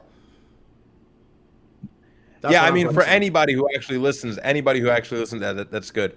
Anyone who actually listens to politics and stuff, I just think Marco Rubio answers questions the best from JD. I think JD Vance is, like, I'm not saying he's stupid, but, like, when he talks, it's kind of painful. And I think Marco Rubio is, like, the perfect middle ground. Did you see Stephen A. Smith endorsed him? Like, I'm seeing this weird alliance. Like, I'm seeing a lot of people kind of come from the shadows and voice support for Marco Rubio. I see on TikTok all the time, like, comments under all of the clips of him answering questions on Air Force One and stuff. People are like, oh, this is the front runner for 2028. He's the best out of the GOP. Like, there's some secret glaze.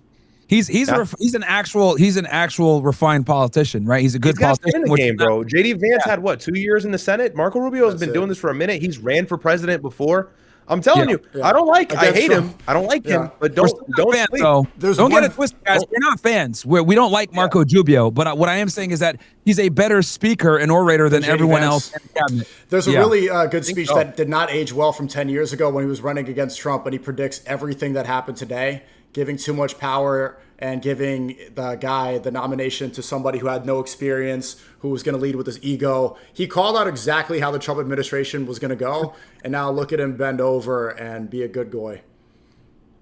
Yeah, pretty much. I mean, I'm almost certain that Miriam Adelson was the one that asked for Marco Rubio to be Secretary of State. I'm almost certain that she asked Trump to appoint him as that.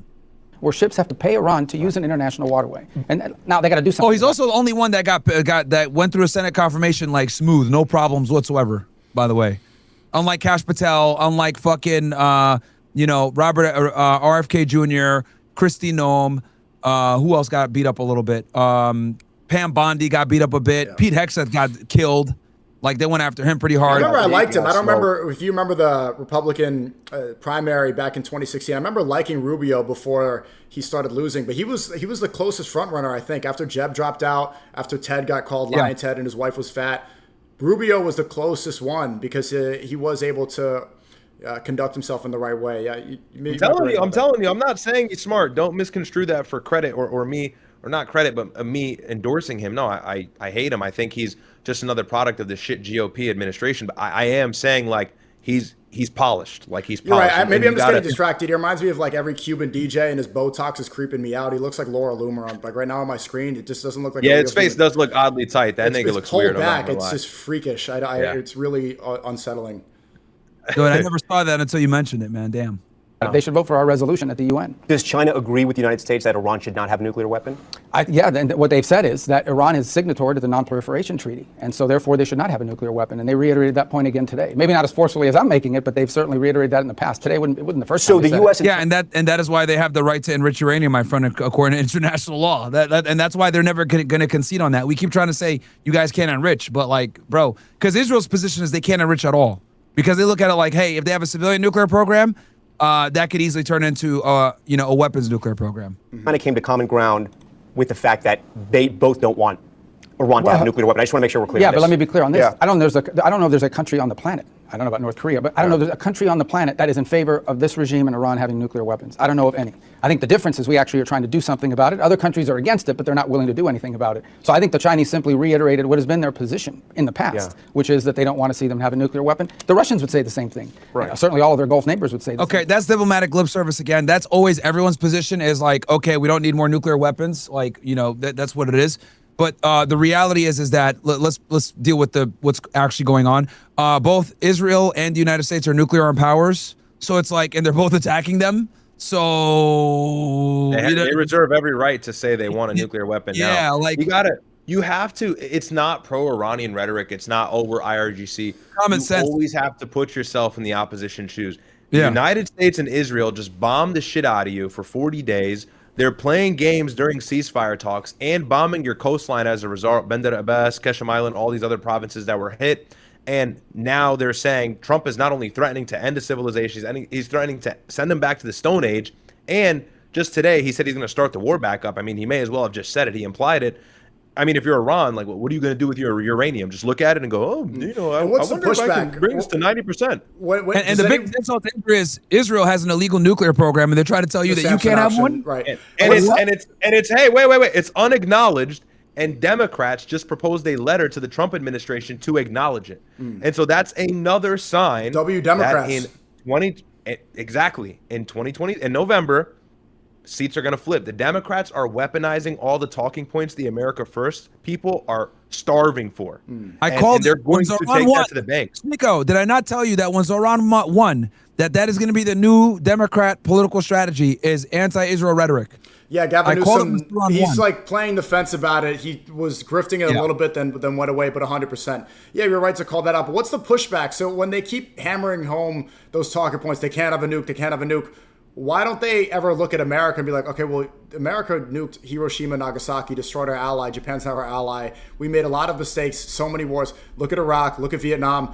Isn't it really easy to refute that point and be like, okay, so why should America have nukes if we are the ones that made mistakes with them? Unless we claim that Hiroshima, Nagasaki was necessary, why is it that Iran specifically can't have nukes? Does anybody ever question that, or is it just they say that? I mean, no, it's a good question. I mean, look, for me, I wouldn't want Iran to get a nuke because, first of all, it's better if a country doesn't have it. But really, every country in the region will start an arms race. And so, like, Saudi Arabia will try and get a nuke. And then every other country, Qatar, will try to get a nuke. And Saudi Arabia is flirted with the idea. And Mohammed bin Salman, the crown prince, had said several times in previous interviews, if Iran obtains a nuke, all bets are off. We're next to get a nuke. So it's not even that like Iran having a nuke is the biggest deal in the world in and of itself. That's also a problem because of, you know, the GOP's talking points, which is the fact that they're Shia clerics, they're jihadi terrorists, whatever. The real issue is that every country in the Middle East is going to be very thirsty for a nuke because that's going to be the only further guarantee or subsequent guarantee of their sovereignty, of their security, that whole idea of mutually assured destruction. So that's the problem in why Iran can't get a nuke. And I'm with that. But if you don't want Iran to get a nuke, don't attack them when they're hedging at 60%. By the way, no country has ever gone past 30% and not made a nuke. And so Iran is right on the cusp, and all you're doing is poking the bear. Yo, so, Myron, you got fleas? What's going on, bro? No, I got fucking hairs all over my hoodie because of Frank. Oh, okay. So, yeah. He lice infection or something. You're good though. No, right? no. He sheds on my hoodie, bro. Sometimes. So as it is what it is. I'm brushing off the haters. But yeah, no. When it comes to Iran, bro, and the nuclear program, look, this might be a controversial take, but I do think that it would create a little bit of balance in the region because clearly Israel is a wild aggressor, and they've been a wild aggressor for a very long time, and the only country that can really curb their aggression is Iran. And quite frankly, I don't have a problem with Israel being reeled in a bit because their aggression is absolutely ridiculous. And they've been attacking Iran people forget that they've been, escalating and attacking Iran for a very long time, doing all kinds of bullshit, whether they bombed an embassy, bro. Like people forget that they bombed the Iranian embassy in Damascus and killed several generals, right? They did Operation Rising Lion, which led to the 12-day war with Mossad operatives and they assassinated and killed a bunch of people in there. Under the Bush administration, they posed as United States citizens with the passports, and then the whole jingle law stuff. They put us in the worst positions, yeah. And they've done that all. I would argue the Iranian government is far more measured and methodical and reasonable than the Israeli government. And people might say, Myron, that I don't agree with that. Well, let me tell you why. October 7th, how many people died? 1,200. Let's round that down to, we know it was really 800 that died because 400 were service members, but let's just say 1,000. Let's meet in the middle, right? 1,000. We won't even talk about the Hamburg Directive, all the other bullshit that went down for October 7th. We could talk about the 12-day war. Israel killed roughly the same amount of people, 1,000, right? Okay, so one country, Iran, gets a sneak attack of Pearl Harbor. They do a 12-day war. They negotiate a ceasefire. And they do a symbolic strike on a U.S. base and tell them beforehand that they're going to do it, and they retaliate against Israel harshly, right? Israel does a genocide, launches a war into Lebanon, bombs Syria, bombs Yemen, bombs Iraq, and initiates a 12-day war. Okay, who is more measured with having the same amount of casualties? And like, this is what I tell all the fucking dumb neocons. Like, if you want to talk about who's a more rational country, a more rational state actor, I would argue it's Iran 100%. Because if you look at the numbers, how did Israel react after October 7th versus how did Iran react after in June during the 12-day war? Iran's response was far more measured than Israel's. So what do you think about Dan Bilzerian's campaign? He said straight up, he was asked, what would the first thing you do? What's the first legislation you get passed? He said, just basically, I'm going to declare war on Israel. He said it straight up. Do you think that his campaign, do you think that do you endorse Dan Bilzerian? I do. Has he done anything here yet? Or I know he's in town, but. Done anything where? Like, I know he had like a rally or something like that he was going to do. Yeah, he started an event. I think, I don't know if he was there. He showed up. I think he showed up over video chat. So he's living there now, right? I think it's the Daytona Beach area, which is the one that Fine is under control of. Congressional or 6th congressional district. Congressional district. I think it's 6. I endorse it, man. I endorse anybody that will handle this problem that we have, where we have like a fifth column running our foreign policy. Here's the thing that's scary. I think Massie's district is like an average age of 40. I think Randy Fine's even older. Ugh. So like, that's the problem, is like, people really underestimate the non-woke. I know it's cringe or cliche. Like the non-woke boomer, but not even the boomers, bro. Bro, I spend so much time around people who are not like politically involved or like saturated into like what's going on right now, or this corner of the internet and our talking points. A lot of people still like want to vote for Republicans in 26, obviously, but like still vote Republican in 28. They don't care. They want anybody out of the GOP. They're going hard for Vance. Like, even people my age, I've had these conversations with people at work and stuff. Like, people are not privy to this shit. So to win these elections and stuff is a lot more difficult than you would think. Yeah, obviously James Fishback, Zohran Mamdani, the anti-Israel, America First talking points are collecting a lot more popularity than they ever have, and they're more acceptable. However, it's still like the minority. I still think a lot of people are stupid. They don't understand power structure. They don't understand how badly our government is hijacked. I think to a degree, a lot of young people go, all right, Israel's got something here and there, but they don't really have like a grasp or a true understanding of it. And I have these conversations with people that I'm friends with at work or like in passing and stuff. And it's always a good, kind of anecdotal for me, because I can see what people outside of this like hub that we're in on X and everything and our side of social media think. And it's a lot more contrary than you would think. So like, it's really hard to win these races and these local elections. And even James Fishback, it's going to be really hard for him going up against Byron Donalds. He is sponsored by Trump. Like, when Trump endorses somebody, they're likely going to win. That's how it works. So, and obviously we see districts flipping. Young people are not as interested in like, elections that aren't the presidential election. Like, young people just do not care about midterms. They don't even know that they can vote for their local rep. They don't even know that. Like, people don't even know that stuff. And the people that vote, they always tend towards one group. I mean, look, the shift is very clear. It's why I think you have to conduct yourself the best way and dress properly and speak well. People get upset and they, lack of a better term, they chimp out when I criticize this stuff. But people have the propensity to want to promote the Western world, first world, Western civilization, civilized society. And they're tying that in with Israel. So if they want it pro-Western values, they want to see their country protected. They don't want to see more immigration. They want to see the things go back to the way it was. Israel is doing a far better job at tying their identity to that idea. Israel is becoming synonymous, Zionism is becoming synonymous with Western values.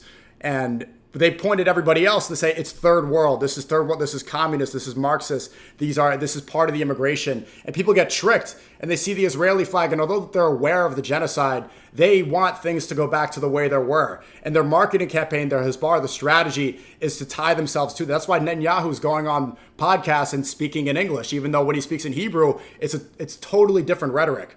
Ben Shapiro just made a video about me saying, exposing Sneako, the anti-American manosphere, trying to make it seem like I'm a third worldist manipulating. This is why Matt Walsh for a year was calling me a communist jihadist, because people are like, Brown, bad, Israel good, Israel white, Netanyahu looks like me. So it's this trickery of color, and it's really easy to push that populist narrative. It's working. Like look, there's been a shift. Like the world has woken up.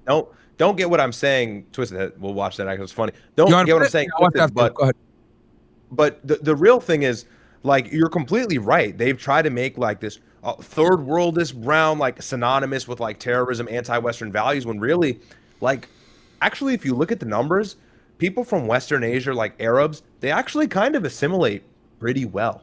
You know, you have your fringe amount that's like whatever extremists and stuff. Half of that is ISIS. Half of that is Al-Qaeda, which are kind of funded or they were propped up by the United States and Israel at one time. Exactly. Yeah, the CIA involvement as well with those terrorist groups, and Clinton and Obama in 2015, whatever, the whole lore. But like they want to take all these overlapping interests and disunite people who are against Israel. That's their campaign. That's like their new MO. They know they can't like cancel out the rhetoric like Charlie Kirk had asked Netanyahu to do. So now the new plan, you're completely right, I agree, is to kind of group everybody in with this like proxy connection of terroristic third world values, like we hate America, we hate Christmas and shit. Exactly. If you criticize Iran war, they're like, don't you hate America?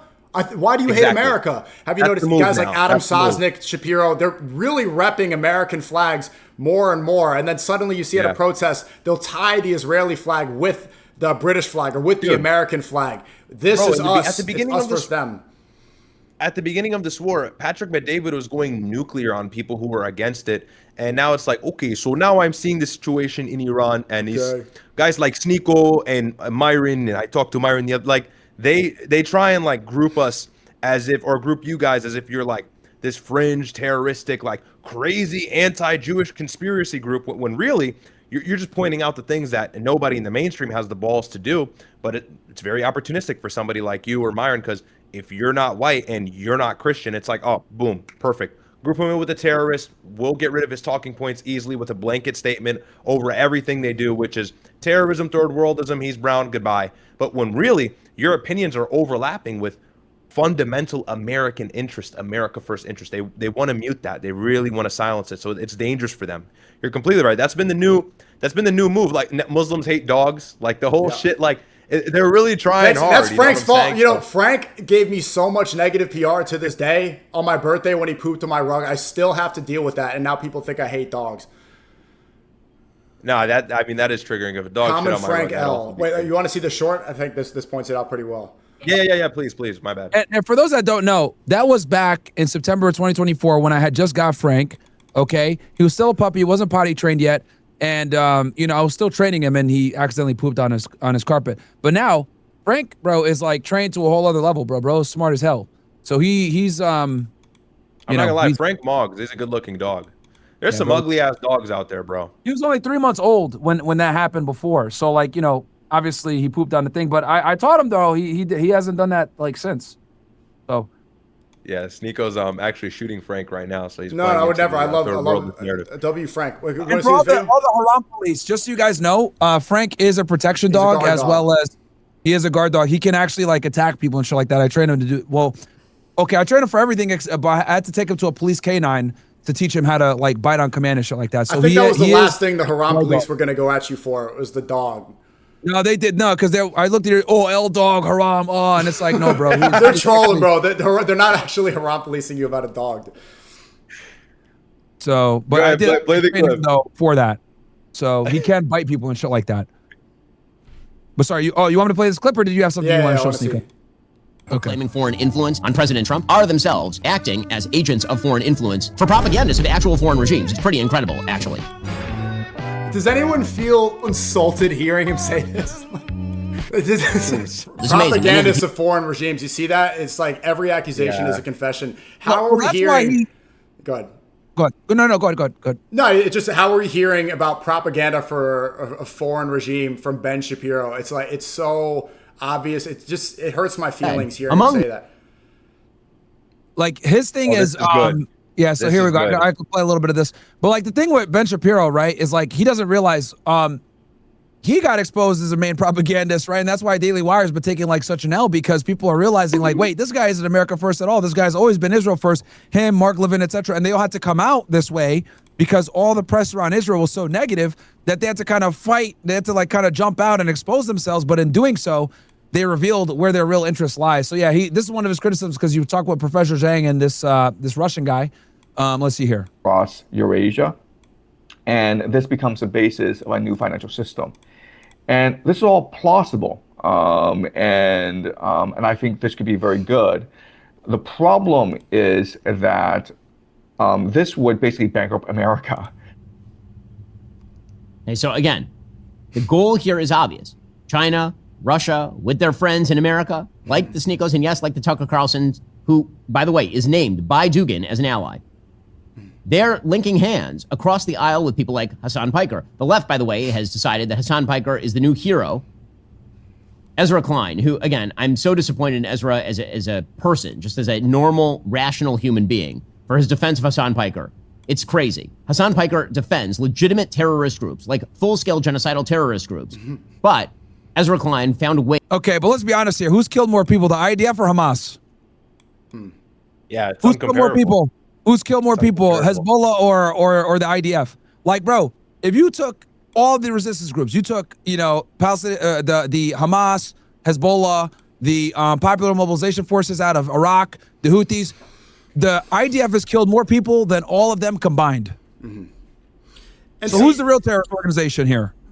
And they get away with it. Nobody ever calls. It's not mainstream to say that the IDF is a terrorist organization. They say that all the time about Hassan and others. They say that they support terrorist groups. It's like, okay, you make that point, but why is the same logic not applied to any Zionists, to any people? Why would you not put IDF in the same category? It's because they're more structured. What it really is because they're not Muslim. The propaganda runs that deep, and they're amplifying it so much. I was pointing it out at the beginning of the call. Trump is posting on Truth Social about Christians in Nigeria and how we need to stand up and help the Christians in Nigeria, because who's the boogeyman in that situation, what they're trying to promote? Tommy Robinson's entire protest, the only uniting issue was just dunking on Muslims. They had every other flag. They're saying, we're against globalism. And then they had Iran flags, Israeli flags. They had Nigerian speakers, Korean speakers. The Korean guy comes out playing a violin. Wallahi, he puts 2 pieces of bacon on his shoulders to own the Muslims. That is the big own, as if it's kryptonite. Even though Jews can't eat bacon either. Even though Jesus didn't eat pork. It's goofy. They get the 3 French girls to be like, take it off. And they just strip naked of their burqa. This is so, and then look, they have the little kids there, 9 years old. They really want to go see the FA Cup final game. They're going, Allah, Allah, who is Allah? They're just chanting. They don't even know they don't know Jesus said Allah when he was talking about God. They are tricked into, instead of hating immigration, instead of loving their country, to just point the blame at Muslims while supporting the wars that caused the immigration. Why are you waving an Iran flag when immigrants are going to come in? You see people with these big posters up and they say, we support Tommy, he's helping the Iranian refugees.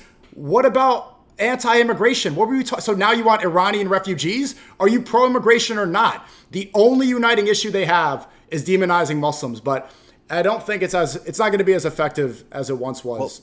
Well, the first step, I always say this, the first step to actually uncovering the issue as to immigration and all the other things that people complain about, the Tommy Robinsons and everything else, is actually disarming this propaganda of Islamic terrorism. Once you unveil or you pull back that layer, it's just Zionism in front of you, really. And that's the whole reason why Islam is used as a shield to kind of protect Zionism and its expansion project. If we can demonize Muslims, then we'll always be given weapons by these countries that favor us, so we can weaken these Muslim countries, and so that we can ultimately fulfill our larger project of expansion from the Nile really to the Euphrates. That's the ultimate goal. So for Muslims to be the enemy, for Muslims to be the adversary, is quintessential. It's a key ingredient for their ultimate doctrine or their motives. And right now, the propaganda is very strong. They can easily weaponize all these talking points against like Hassan Piker, you, or anybody else. It's like bait for them. It's bait on the table. But this also speaks to what I said.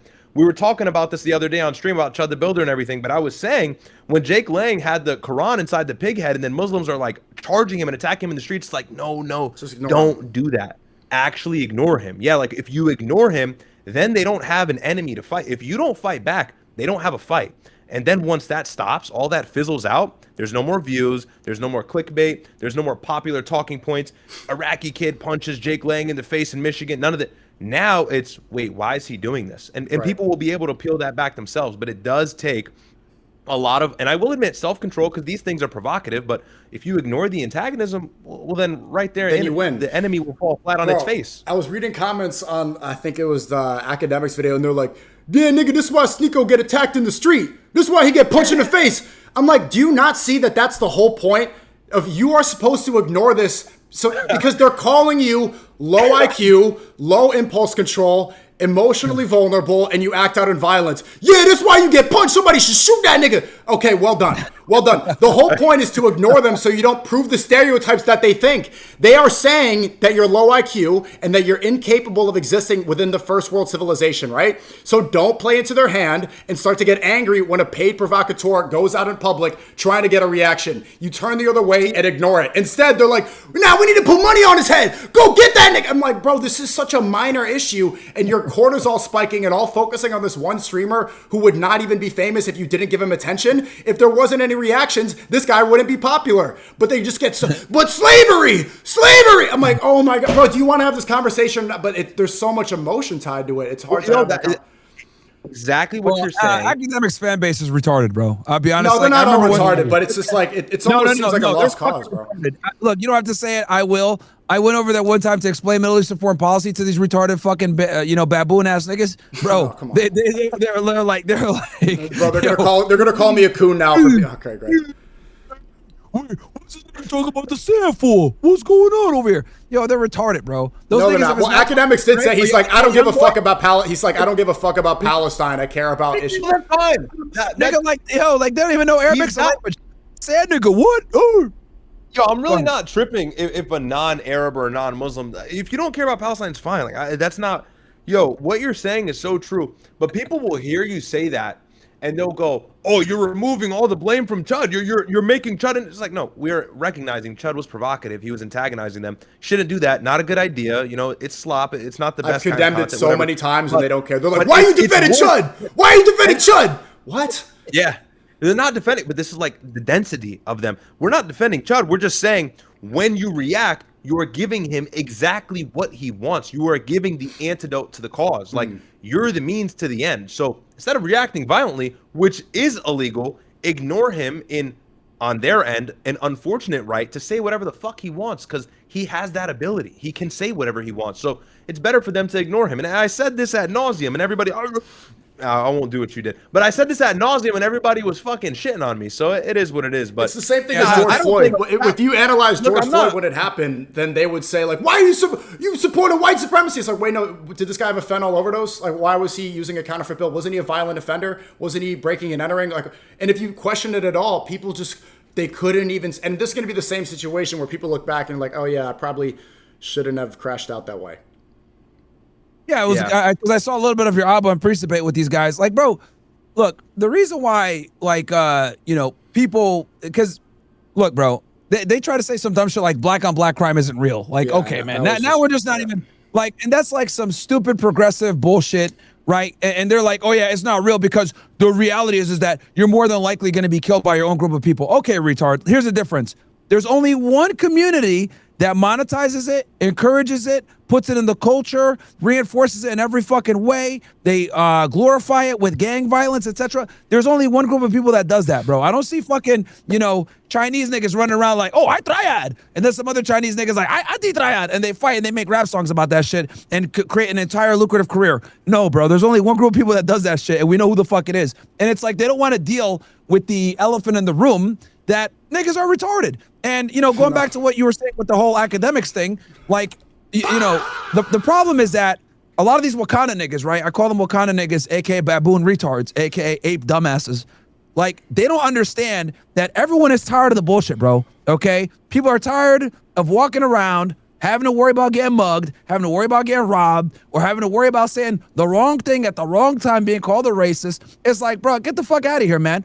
People say they got black fatigue. Nigga, I got black exhaustion. I've been tired of these fucking monkeys for a while.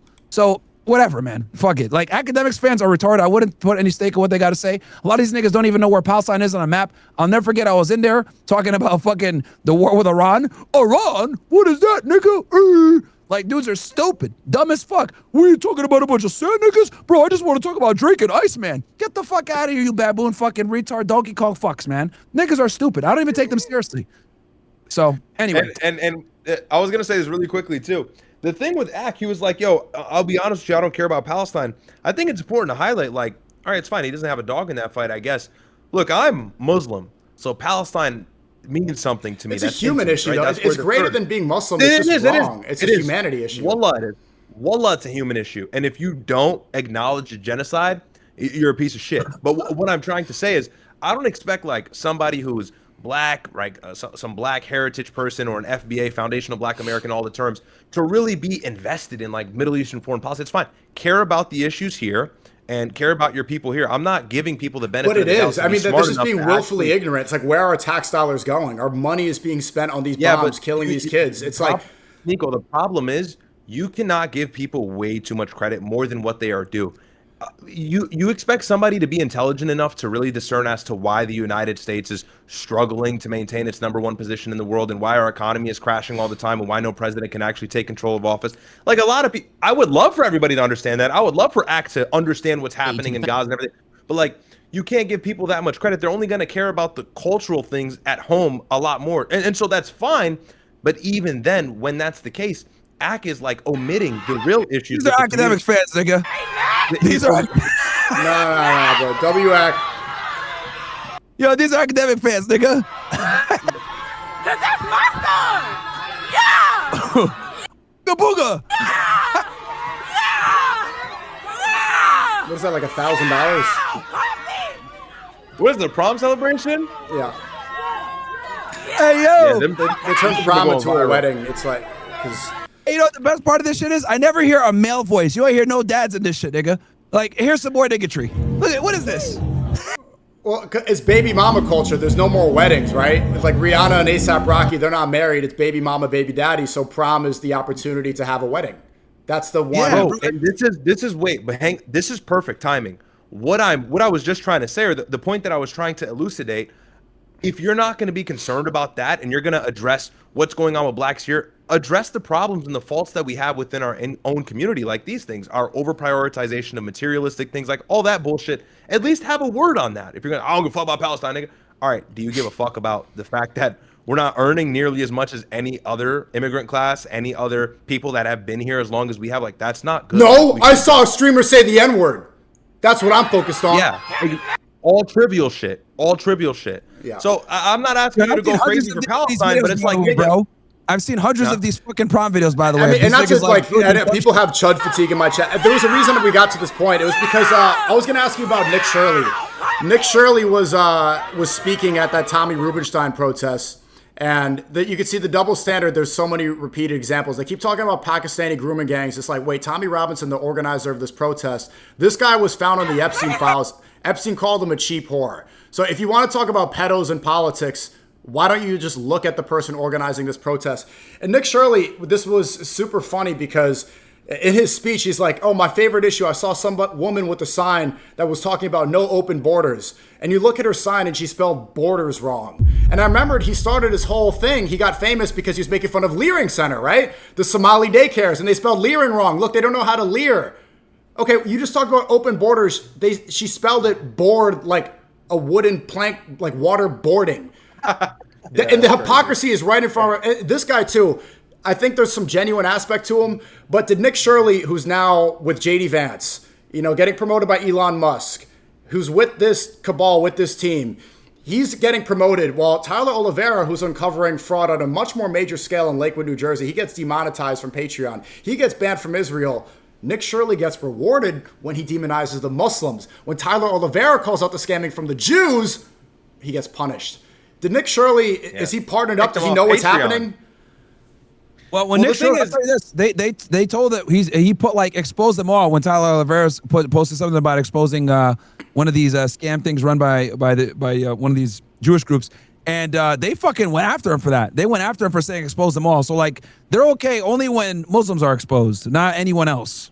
Dude, Nick Shirley has got MAGA money in its pockets. It's obvious. Like, he went straight for the Minnesota-Minneapolis thing with the Somalians, which I'll admit, that was an issue. There was a lot of corruption there. But it was like the main headline, and he was spearheading it, and it was all of this problem.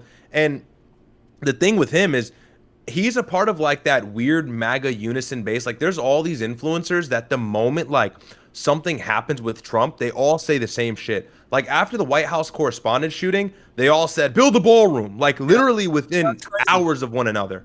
So he's a part of that like whole, like you said, MAGA cabal. Well, they get a script. I mean, you saw from Turning Point, when they all had to attack Candace Owens, all the MAGA Peter Thiel influencers, they got the same script. They're supposed to say that Candace Owens is a demon, she's evil. And the next day they go on the podcast, and you know that graphic with all the news heads saying the exact same thing at the same time? The MAGA people were doing that to a T. And it really is funny because Nick Fuentes gets allegations for being a Fed, and I don't agree with this. And it's like, I have known him for years, and there's no real evidence to support that besides you don't like some of the stuff he says. I made a whole 40-minute video debunking that shit. Like, there's no evidence to support that. But it's just when you disagree with somebody, you call him a Fed. It's well, like, I'm not saying Nick Shirley is a Fed. Point. I don't think that Nick Shirley is a Fed, but he certainly is partnered up with people that are Feds. He's certainly getting money, and he's getting, like, the most viewed video on X of all time is that Somali daycare video. That is like, is it the most viewed now? I think it's the most viewed. Let me fact check that real quick. But then right after that, he's in the fraud program with JD Vance in the White House. He's there visiting DC. Elon Musk loves him. He's there photographed next to him. He's speaking at Tommy Rubenstein's event. He's speaking at Turning Point next to Erica Kirk twerking with the fireworks. Just like that. The guy's 23 years old. So people say, Nick Fuentes is a Fed. What about this guy here, who's partnered up with all the people that we know are blatant Zionists covering up for Epstein and pushing this Iran war?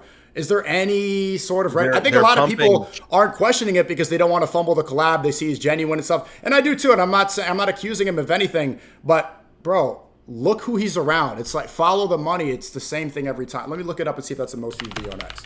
Yeah, here's a clip from it right here. This was the counter protest, I guess, to the Tommy Robinson thing.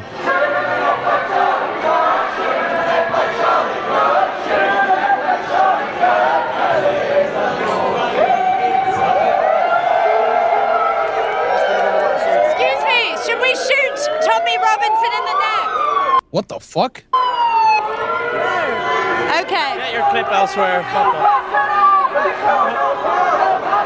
So they've just said that they want to hang Tommy Robinson and shoot him in the neck like Charlie Kirk. That's crazy, bro. Look, you don't gotta like Tommy like that, but like, that's the problem. See, what we're doing right now is the high IQ. Like, this is the counter signal you need to like the Tommy Robinson propaganda. But then you go all the way left, and now they're doing the violent shit, and it's like, the violence is always don't need like, that. oh no, that you disqualify your entire. Debilitates the movement, and this is what kills me with people, bro. Like, anytime, because I've always said it, like, the left is retarded because the problem with them is like they don't live in reality, and since they don't live in reality a lot of times, and they can't prove their points factually or statistically, they have to utilize violence because typically, think about it, it's in the word progress. To progress, a lot of the times, they understand that their ideologies might not necessarily garner enough support. Because conservatives want to conserve what they already have. Progressives want to progress. This is why progressives typically enact violence way more than conservatives. I don't care what anyone says. People try to sit there and say conservatives are more violent. That's not true. That's a whole bunch of ADL propaganda. Progressives are far more violent. And we know this because it's in the nature of them progressing. And anytime, and this is why I tell people all the time, yo, never ever encourage violence because you lose your entire like argument once you do that. And if you got the truth on your side, there's no need. Just have discussions, have debates, make them look like idiots, which tends to be people that are more left-leaning because they don't operate in reality, and you'll be good, man. There's no need for violence. It's the worst thing ever. But these, and that's the problem with a lot of these radical leftists, bro. They're totally okay with violence. They're totally okay with it. That's why they were like cheering and jumping up and down when Charlie got shot. Like, what is wrong with you? There's like this weird trend where people were doing like transitions to the sound effect when he got shot on TikTok. Like, a lot of girls were doing like this for prom transitions. Yeah, it's crazy. And that's the sickness of the left, is they're wildly violent if it means effectuating change, which is, like you said, in and of itself in the word. But, you know, that's what all these guys do. To call Nick a Fed and to completely ignore how Nick Shirley's got tons of money pumped into him. He's obviously this plant. It's just insane. And that's what they do. So but this has to do with the Massie situation. Trump and the GOP right now, as it sits, needs to fight a vicious propaganda war against the new anti-Israel narrative. It is the most debilitating thing to the GOP right now. And it's setting it up to where the only favorable candidate moving forward in the next 10, 20 years, in the next few generations, is going to be somebody who does not take Israeli money, who does not serve Israeli interests. That's going to be the next ideal candidate. And the administration and Republicans as a whole are trying very hard to slow that down and stick a fork in it. That's why you see all this race against Thomas Massie. This is the most funded campaign in any sort of primary in Kentucky in history, I believe. And all the other things, right? All these campaigns against James Fishback, the Adelsons going against James Fishback, like they're fighting very hard. Ben Shapiro, Daily Wire's crashing. He's still fighting. They're swimming against the current, and they're doing everything they can with the money they have. That's what they have over everybody else's, the money, to ensure they counter-signal this new, like, America First anti-Israel narrative. Because if this falls through, the Muslims, the Christians, the whatever the hell, they're all going to overlap for the greater good of, like, America First. And that kind of unification is unacceptable for any right-wing candidate if it means serving Israeli interests and actually getting elected. That's going to put a big fork in the plan for Israel and, you know, Trump as a whole. So that's why he's going sick on Thomas Massie right now, you know? So it's important. I think it's important to stay on the right. I think in a way it's going to be more effective if we're associated on the right wing, because they can't shut you out the same way. Like the left, whatever, it is getting crazier, and violence is being promoted more than ever, and it's seen as actual radical political change. I think this whole thing with Chud is a good example. It's like, yeah, was he harassing people? Was he antagonizing? A lot of that stuff, yeah, absolutely. But when people are literally publicly putting money on his head, saying somebody should martyr themselves and attack him, what do you think? You can't win with words? You can't ignore? This is what we need to resort to. When that becomes the ideology, you're going to be written off. You know, they're just going to call you a terrorist. They're going to call you an insane person. He allies punishing enemies of Islam with libtards. Yeah, like no, even after death with wife. Yeah, go ahead, Myron. No, I was showing you guys some more academics fans how they get down when they're not watching him talk about shout the Drake out album. to Hack and his fans. I did see this earlier. Is this for the Swatch collab? I don't know what the niggas is fighting at Chipotle, bro. That's crazy. Imagine fighting over guac, bro. Well, Myron, it was probably gentrification, redlining. It was. Little TJ almost lost his life to Chipotle lettuce, nigga. That's what these are doing right now. Yeah, bruh. It's Hey man, lots of oppression, man. Lots of oppression. This is white supremacy. Look, some white supremacy, bro. White supremacy. You know? Yeah, I spoke about this. There was the Daytona Beach shooting and spring break, and I say, like, you know, we congregate and issues ensue, and we got to be better, you know. But you can't say that, you know. You can't say that you're anti-black. You're for the white man if you acknowledge these problems. But I think if you acknowledge these problems, you actually care more. You know what I'm saying? You don't blame it on some systemic shit. Like, oh, but this is because, like, no, bro. Like, well, that video's so bad. It looks like it's just if I say what it looks like, people just are gonna get really mad, dude. But it looks like. Yeah, it's fine. Yeah, it's fine. What, the orangutan exhibit at the Bronx Zoo? Okay, all right, bro. The fucking ape exhibit at the fucking Bronx Zoo, bro? Is that what it is? No, nothing like that. Because I think that's what it looks like to me. No. It looks like I'm at the fucking primate exhibit, nigga. That's all I see when I open this shit up. Like, what the fuck is going on, bro? Like, what is this? This is Donkey Kong 64. Look at this shit, bro. Look at this shit, nigga. Hold on. You gotta look at this shit. Nigga picked up a chair. Oh shit, he got the tool. Oh damn. Hey yo. And it's kind of funny. It's like you're literally watching it with the glass there. So it's like you're literally Myron, where is this? Where is this? This was at a Chipotle at Navy Yard, bruh. That's a Chipotle? It's a Chipotle. I thought it was over the Swatch collab. You saw AP collab with Swatch and now people don't want Yeah, everybody was like, DDG was mad about that and shit. Yeah, I saw that. Bro. All I see are niggas and Nikes. What the fuck?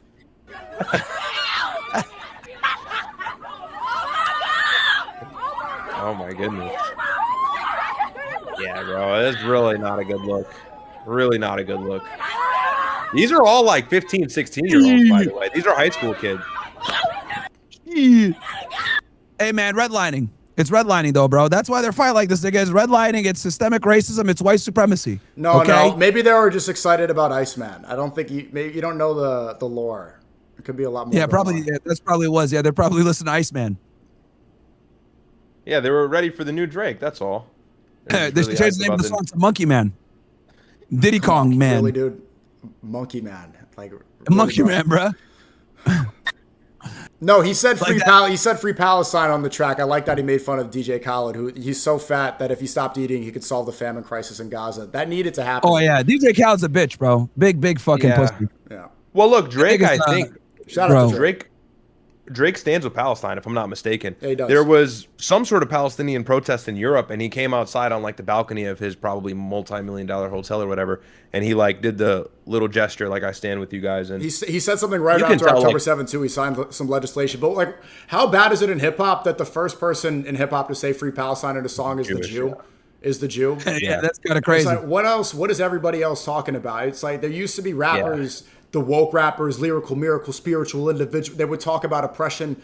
I don't see them at all anymore. It's just all sexy red. What happened to the, the Joey, like some sort of poetic justice, the people with the hat? Yeah, some messaging in music, something that actually has substance. No, that's gone. That's gone. And that's to tell that, everything is kind of lost its substance. We live in a TikTok era, bro. We live in a TikTok era. Like, you young niggas don't care about lyrics like that. You guys are retarded. We live in a dopamine spike, short-term memory, short-term attention span kind of era. So if the beat doesn't sound fire in 5 seconds, no one's going to listen to somebody rap. I will admit I'm actually a part of the problem. Like, I can't listen to Kendrick. You know what? You want to know when this began? In 2005 with the crunk era. Like, once like the South started taking over, it just started going down. Like in 05, like when Atlanta started to take over and all the, I think it was solidified last year when the best song of all time got you banned everywhere. That song is the best protest song ever recorded. It embodies resistance. It literally is resistance. It's so powerful. Instead of all this lyrical miracle, it's just 3 words says it all right here. We had it, and then unfortunately, man, I mean, he's on a different thing, but that was that song. It's like Eminem could talk about raping his mom and taking, Percocets and driving his ex-girlfriend into an ocean, but you say something edgy about a leader in the 30s and then you just get ostracized and banned from the UK. It's incredible how much control. They banned him from the UK too? He wasn't allowed to perform at Wireless Fest. He's banned from the UK. Yeah. They didn't let him. Keir Starmer made the whole announcement. And banned from Australia, bro. Yeah, nice from Australia. And bro, apologize too. Like, that's the crazy part. Like I said it before, that's why you can't apologize to these niggas, bro. Because even if you apologize, they're still gonna fucking like humiliate you and still Israel get your started shit tweeting, making fun of the fact that they said that he's not allowed to perform at Coachella. Even though he apologized, Israel is still humiliating and tripling back and dunking on it. And you can't really do anything because if you're apologizing, what are you gonna do? Start to like attack Israel? It just makes it all void. So you just have to take it, unfortunately. But he feels that way. I respect it. You're saying like you don't listen to Kendrick. Kendrick doesn't say anything about like what does he talk about? This dick ain't free. This dick ain't free. As I'm saying, like niggas be on that true teller rap like Kendrick and no, I know not. I'm just saying like music that has substance. Like they're actually talking about something. Like they're talking about like a problem. Like I just rather listen to the brain rot like music. Like honestly, it's music, nigga. Like I don't want to hear that shit. Like I hate when rappers try to get political. Like shut the fuck up, nigga. Just rap, nigga. Just shut up and dribble. Just rap. Like I don't want to hear that shit. I hate when people try to step out of their lane and like I'm gonna talk about this issue in my song. It's like, bro, I just want to bump, nigga. Like I just want to play the song in the car and enjoy. Like I don't need to hear that shit. Like I can fucking turn on the political stream and get loads of that. Like please, like it should be separated. You just want to chimp out to some music. Nigga, yeah, I do, bro. I honestly, God honest truth, bro. Sometimes I just want to play music, chimp out a little bit. Niggas talking about killing niggas. Sometimes it bumps. Wait, so you and Nick went out in New York last night. You guys went out somewhere. Was the first time I went out. Did you get that was the first out the spot too? No, bro. That was the first time I went out since the Club Accost. And we went to a spot. I was there hanging out with my Brazilian friend. It was literally first time since Club Accost that I went out again. Of course, it's with Nick. And the owner comes up and he's looking like this. He's like, hey, I'm the owner of this place. And I was ready for him to be like, get the fuck out of the establishment. But he just said, love your work. Love what you do. I was like, oh, okay. It was all handshakes, all smiles. Oh, okay. No hate. It was all good, man. It was great. Wow. Was he Arab or some shit? I don't know. I think he was like Armenian or something. He looked kind of damn Bilzerian-y. Okay. All right. That's good. That'll do it. That makes sense. No, that's really cool. It's just funny because like now I think about you walking around New York City and I feel like, people will try to be like, didn't you say that one thing or go to that club in Miami? Oh yeah, with you guys, yeah. Nah, people forgot about that club thing for the most part, but now like this Trump thing didn't help. They're like, yeah, this is why you need to get shot. That's why that nigga need to be hit. It's like, oh, bro, Yeah. dude. Okay, why did I? Do you plan on streaming in real life again, or IRL streaming, or is like, are you kind of? Dude, I wanted to do that. I was like, when I was on the plane back from Australia and I got the email saying my visa was revoked because I'm too anti-Semitic to fit their character standards, I was like, the first stream back should just be me like, I'm back, like I'm outside by myself, dolo, like I'm really outside. I don't know if I would do it. That. No, it's been, you know, I went back on the street. I was trying to get some footage from the stores. Nobody wanted to help me. NYPD's not doing anything. I went there. The detective's like not at work that day, and I'm this is what that's why joke, New York sucks balls, bro. It's a joke. I'm thinking about leaving. For what? For what?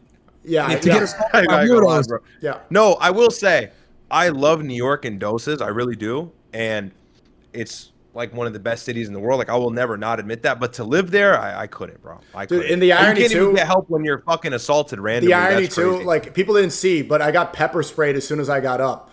And you look back at the video, the nigga was wearing a Dr. Pepper shirt. It's like, this is how I know it was a paid setup. And I know, yeah, it is. Obviously, it does hurt my feeling, but that is kind of funny that Dr. Pepper. Somebody must have set him up because he didn't say anything. Usually when people get upset like that and crash out, they're going to be like, this is for this, or because you said that. He didn't say anything, right? He just swings. It was really weird. I'll be honest, bro, to me. And he pulls out the pepper spray immediately. Somebody must have paid a guy to do that. I want to figure out who it is. In Florida, you would have been able to use deadly force on him for doing that shit to you. Bro, pepper spray is very, like, 100%. Pepper spray, if you try to pepper spray a cop and see what happens. Like, yo, you will get fucking clapped.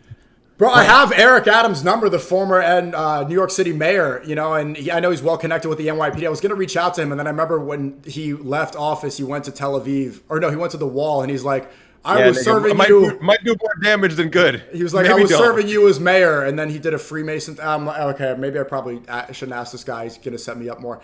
But it is what it is. Mamdani's not going to do anything. I never actually got to even speak to you about that, but I'm glad you're okay. That shit was very unsettling to see that clip. Yeah, I feel like it was calculated. There had to be something to it. It wasn't just random. And people were like celebrating it too, bro. People are weirdos, bro. Like people legitimately like think, oh yeah, anything bad happens to like Sneako, Nick, Myron, any of these people, like bro, they just like they're waiting for us to get harmed. It's kind of weird, bro. It's the Charlie Kirk. It's the Charlie Kirk effect. And I know I don't agree with so much with Charlie Kirk. I'm not like making him a martyr or a hero, but the people were celebrating it. They couldn't even figure out why. Yeah. I saw that people were celebrating. They were viral tweets like, yeah, this is what happens because he says crazy stuff. What did I say that upset you? Like, can you say exactly why somebody should pay to attack? What did I say that makes you mad? What is against your belief system that you think is worth violence over? People don't say it. They're like, yeah, he says crazy stuff. Okay, like this is America. Yeah, because people are sticking ahead, bro. Like, look, for example, let's say one of these like dumbass pro-black Wakanda niggas got hurt. I would not be celebrating them getting hurt. I'd be like, yo, what the fuck? Like, why would you attack somebody for their political views? Like, if somebody attacks Tariq Nasheed, I wouldn't be celebrating that shit like, ho, ho, ho, yeah. I'd be like, yo, what the fuck? Like, you're a weirdo for doing that. Like, Charlie Kirk, I disagreed with him so much. I was making fun of his small head the day before he got shot, rest in peace. I made fun of him all the time, right? Because he was pushing Judeo-Christian values and he was wrong about so many things. When it happens, of course, it made me really upset. You know, we spoke about it on stream. That was a tragedy, really. I know a lot of people don't like him, but 100% this changed the temperature in the country. And now, look, even people like me are seeing the results of it. Yeah, it did. Yeah. It was kind of like a signaling that in some way violence is okay. Because look at how the left responded to that. They were like celebrating, and it's unsettling. That's the shit too. And yo, when you got attacked, bro, that shit was on TMZ. It was viral. Like that hit mainstream media. And some of the people in the comments, it's just like, it gave me that like relapse of the effect after Kirk was assassinated. It was like people were celebrating that you just got randomly attacked. You know, a good thing, obviously you took the punch well, you got a good chin. You know, what if that guy knocked you out and you cracked your head open? Like that. Yeah, what if I got shot? He could have fucking killed you. He could have killed you. 100%. What if he stabbed you? Yeah.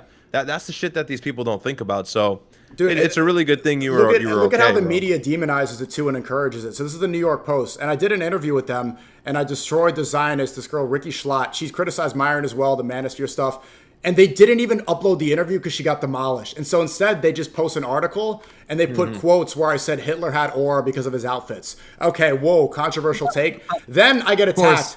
Look at the article they post from the New York Post. Attention-seeking manosphere influencer Sneako thrown to the ground by stranger. Wow, it's not, hey, there was an attack. Crazy headline. Attention-seeking manosphere influencer. One, I'm not in the manosphere. Two, what does attention-seeking have to do with it? Three, if you look at it, it was unprovoked I didn't even see the guy. I was reading the chat. I was getting mad at Gooners, actually. I was telling them that, like, Gooners should be held by hung by the town square publicly for being Gooners, making a joke, and that's why I didn't see it. None of that's reported. In fact, the media dunks on it and celebrates it the same way these leftists are. But they're not leftists. Yeah. It's obviously clear. I mean, look at that. Controversial Hitler-praising manosphere influencer Sneako. The far-right provocateur.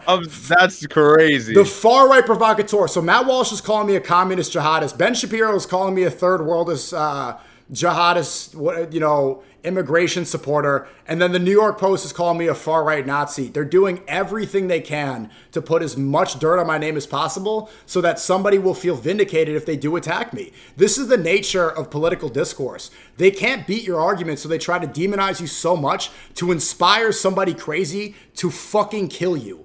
This is why, people are like, oh, you're too paranoid. Yeah, well, look at what the media is saying about me. Imagine how many people hate Hitler, hate far-right stuff, controversial Hitler praiser. And so if somebody, if I'm a Hitler-praising Nazi and I'm taken out, they see it as a win and they see it as something good. Mike Malak publicly said last year, Nazis should be punched in the face. What does Mike Malak even stand for? I like the guy, but he's having a strong political opinion, advocating for violence, and nobody pushes back on that. Then I get hit. And the media celebrates it, and they're saying the same things that people like Mike Malak are saying. Hitler praisers should be punched in the face. He was taken down. He's at a manosphere attention. Bro, Myron knows better than anybody. I've not been... How long has it been since they could really consider me a manosphere influencer? Even in that documentary, it's clear that I separated from that. They don't care. They will lie until you're fucking dead. They just want to kill you. They have to pile on the buzz terms to demonize you as much as possible to push the narrative. Yeah, and that's why I don't fuck with the New York Post, bro. New York Post is on some bullshit. But it's not just the New York Post.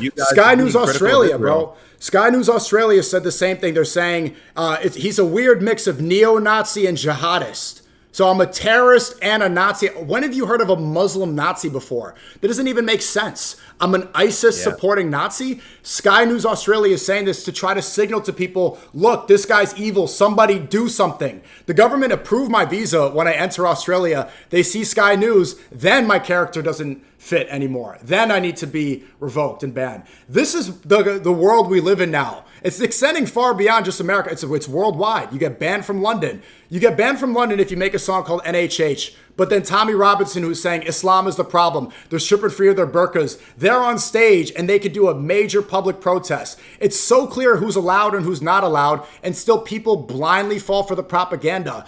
If you support Zionism, you're good. You won't be banned. You will be welcome. The government's okay with you. You criticize it all, and they will do everything in their power to make sure you die.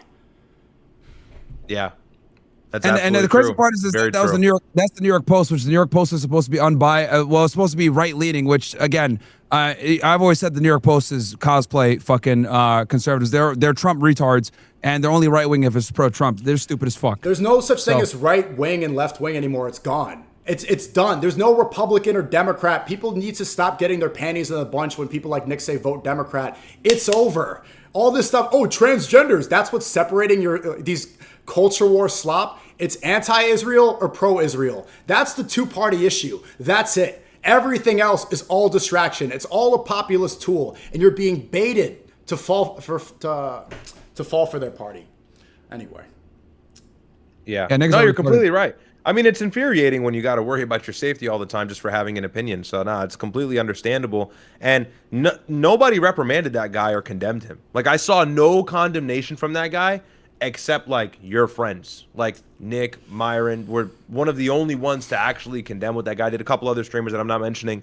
Everybody else was, like, supportive of it. And even a lot of these, like, MAGA guys on X was like, oh, well, he had it coming.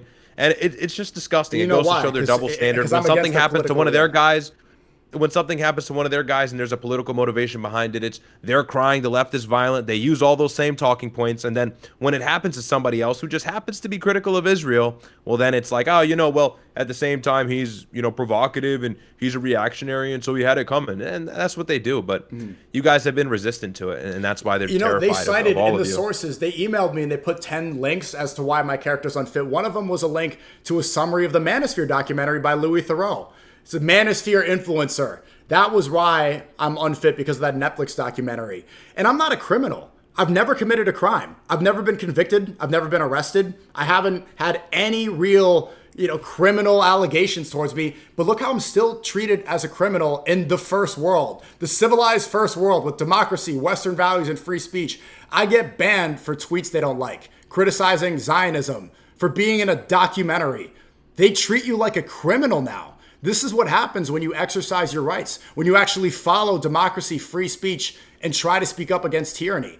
It's so clear who's in charge. It's almost mind-blowing to me that people still go to a Tommy Robinson protest who's all over the Epstein files and think that they're doing the right thing for the Western world. It's like, it's right in front of your face. But there was a shift in Myron. I'm sure you noticed it, and Ryad, I'm sure you noticed it too, where they don't need to censor anymore. I mean, look how blatant it is. We're back. I'm back on YouTube. Censorship has been relaxed.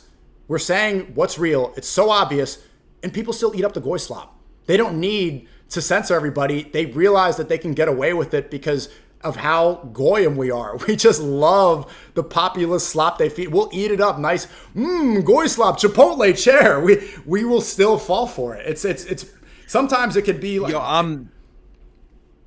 no, sorry. I cannot understate. Like I know I overstated. People really don't get it. They don't. I'm telling you, man, I still work a normal job. I'm still surrounded around, quote unquote normies. I think that's like a degrading term in a way, but you can say that effectively. The amount of people who do not understand this, who do not understand cancel policy, who do not understand the culture of the left, who do not understand what you can say, what you can't say, how that highlights who's in charge. Everybody's just like, yeah, Trump, yeah, the Muslims, Plano, Texas, too many mosques, dude. Yeah. Dude, that shit in Michigan is crazy. Did you see that guy he kicked the ICE sign? That guy's fucking based. And it's like, you're such a goy. I can't even, I'm like clawing and of course, I'm never hearing these people. I don't care because I feel like I'm too privy to what's happening in the world, not to be conceited or arrogant. I would waste my breath. I would waste my breath trying to convince these people. I don't even bother because it's like you're too far gone if you don't get some semblance of it yet. But I want to I want to gouge my own eyes out. You need to be able to do a debate and defend your belief system. Like, if you're going to be, because here's the difference, right? Like, I'll say the shit that I say, but I have no problem stepping in and having a discussion with any of these pro-black idiots like Dr. Duma or Tariq, whatever. I can back up my claims that systemic racism is a scam, redlining is a scam, it's all bullshit, and you guys just have a perpetual I'm a pussy victim mindset. But these other guys like Jake Lang are fucking retards and can't actually defend their belief system. They just do shock jock bullshit, and they can't actually defend what they say or actually get into a debate. Like, it is honestly, like, look, I get along with Tommy Robinson, but he won't do a debate with anybody. I'm like, bro, what the fuck? Like, I've been trying to set this shit up with you and one of these Muslims. Like, you got to do a debate, nigga. Like, you can't just sit here and talk shit about Islam all day and not debate somebody. Like, then you just look like a bitch. You have to be able to debate the people and have a conversation and defend your belief system within the crucible of debate. And a lot of these guys can't fucking do it, which is very annoying. Tommy Robinson, so like, he's an enemy. He's a complete enemy. There's nothing to. It's so clear who is supporting him. Like, even when he takes money from people, he needs to debate people. Like, my thing is, you want to talk shit about Muslims all day, no problem. But you need to fucking get in there and debate people. I've been trying to set something up with him and Suleiman or one of these guys forever, and he's just been like ducking it, bro, and it's very annoying. He won't do it. I mean, it's just going to destroy it. So, yeah, I mean, they'll put bacon on themselves as a protest to own the Muslims, but they're not going to. They're clowns, bro. They're absolute clowns. They eat this shit up, and they're all going to vote for JD Vance, and they're all going to vote for Marco Rubio, and they're going to follow Tommy Robinson on Twitter and push all their posts, and they're just idiots, bro. Like, there's so many young people have converted to the right side, but there's still so many stupid young people, and I'm talking like 25 to like 35. There's a lot of lost crowd in there. It's just unfortunate. That's why I refuse to play into this division. It's a painful, slow, grueling process. Things are changing, but we're in the midst of it, and it's not there yet. It's just not all the way there yet. Yeah, I saw people get mad. They're saying like, oh, Nick and Dan. It's like, dude, if you realized how many people we're up against and you want me to pick sides over like such a stupid, petty issue, and they're comparing it to the Top Goy thing. It's like, this dude tried to ruin my career and my life by throwing me under the bus. I have to defend myself, and this is wrong. This thing with Nick and Dan, it's like this is ego fuel, and I think this stuff can be solved. And there's a separation there, right? And are you gonna try to do something, or no? I'm trying. Like Jake reached out. I think that Jake has the opportunity. Good. Dan is going to be harder. Dan's pretty hard-headed, but We'll see. But look, it's just we're up against too many people. It's such a waste of energy. So when I see people, and I think both of those guys, Nick and Dan, they have faced enough adversity, and they showed that they have credibility. These are people that are willing to go into this fight. So I'm not gonna. Has Dan dropped an ad or anything like that, man? I know he was in Florida. I'm trying to like see like has he done anything like the campaign, like any commercials, any? He has a website up. He was just on Alex Jones. He's been doing a podcast tour. I've had him on my stream several times. You should have him on and interview him and support him, man. I support him. He was supposed. He was supposed to. I haven't heard anything from them. I thought they were going to come this week. I haven't heard anything from his team or anything. So I don't know. So I'll see what's going on. Yeah.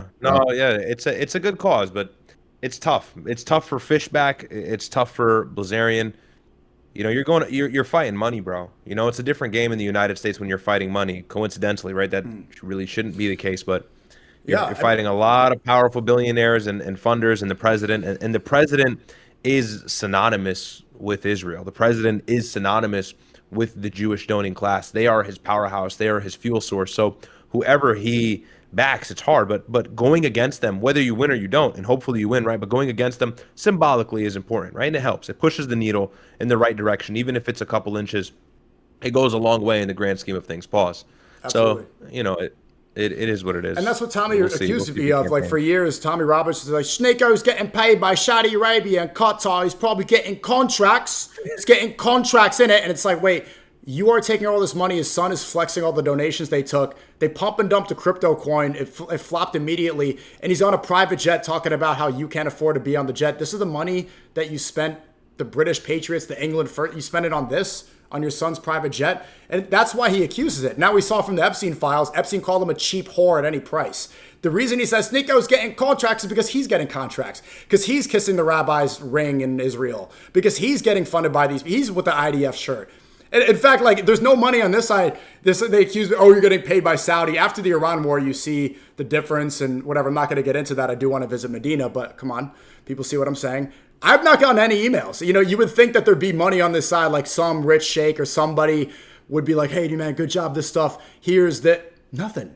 No, I would be honest. Like, if people wanted to support and be like, hey, you know, you're on the side of truth and support, I'd be like, oh, yeah, totally. I'm doing this shit for free, bro. You think I'm doing this because someone's paying? I'm doing it because it's the right thing to do. And it's actually like weird that there's not been any financial support. Well, you know what it is? Some of these guys start out with the ideological base, like, oh, okay, Islam's bad, Islam is terrorists, whatever. They start out with the base, but then if they were to ever be converted to the right side, I mean, how many guys have started out with the anti-Islam rhetoric and now they're anti-Israel? Look at Megyn Kelly. Look at Tucker Carlson. Yeah. All of these guys started out with the whole war on terror, like 2003 narrative, but now they've converted. I feel like the only guys that are stagnant in the first position rather than the latter are those that have been infiltrated with the donation money.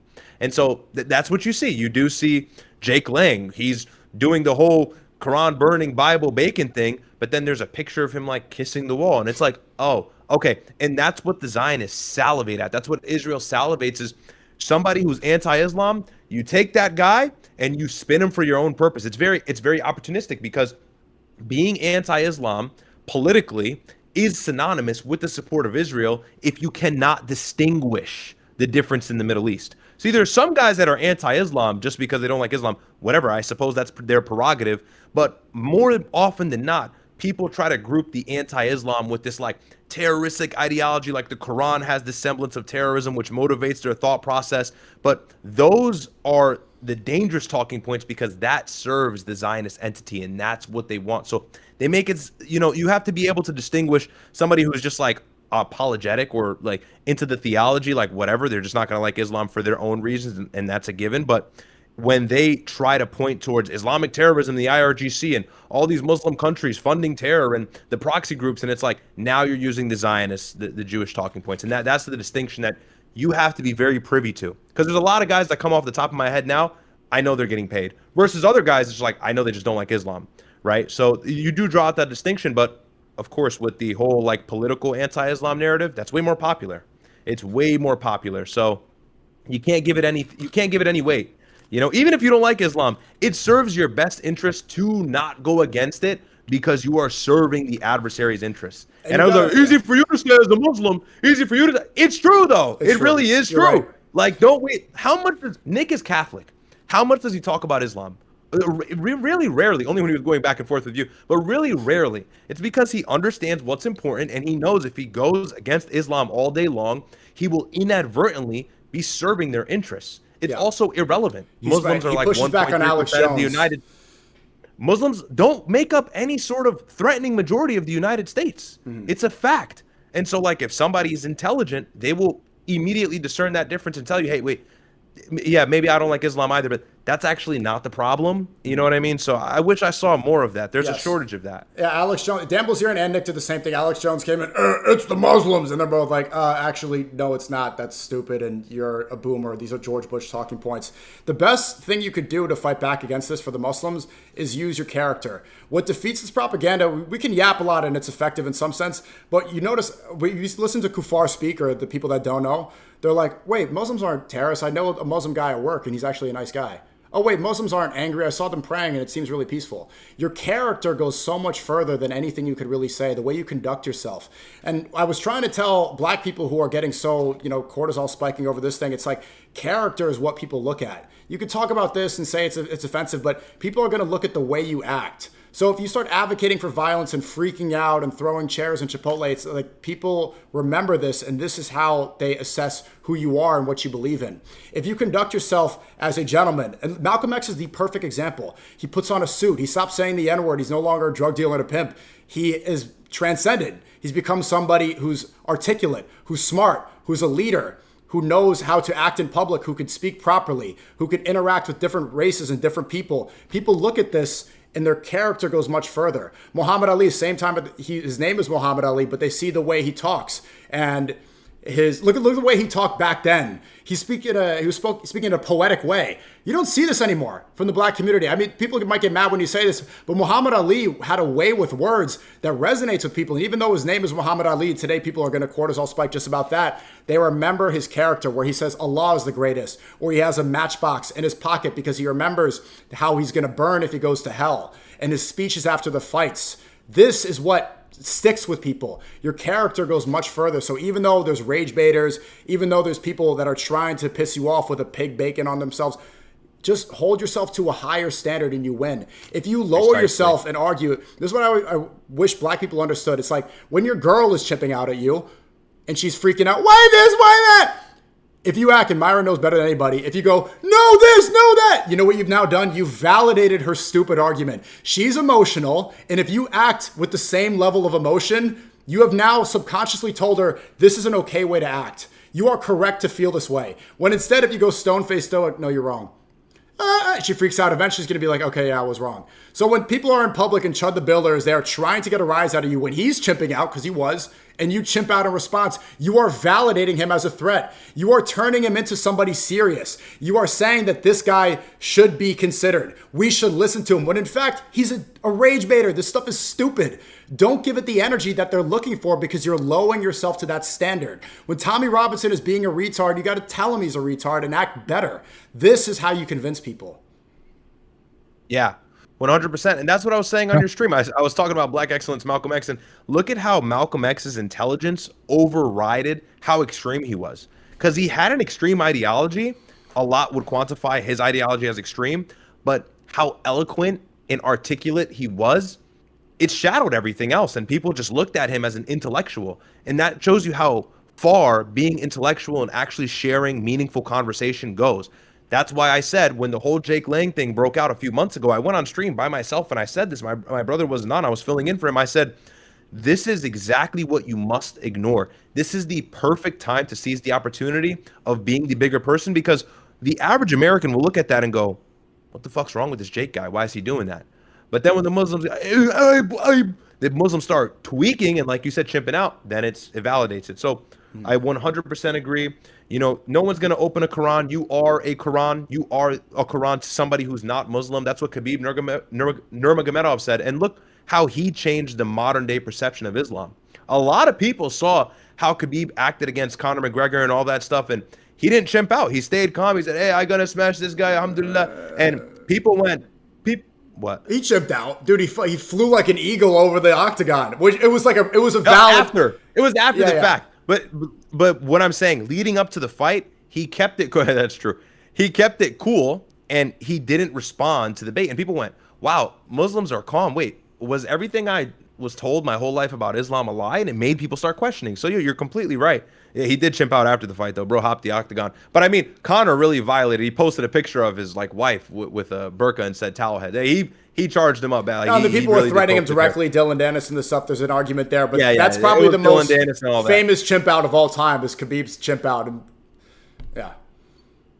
You can argue it was justified, though. You can argue it was pretty justified. And, people try to do the same thing with Chud, but it's so obvious what Chud is doing, right? It's so obvious he's trying to get that out of you. He's streaming it for thousands of people. The reason it's not justified is Chud the Builder is not Conor McGregor. Conor McGregor was the MMA titan, was the figurehead, and was the spokesperson. Somebody that you should take seriously, right? You chimp out when it's necessary and makes sense, right? Asymmetrical warfare.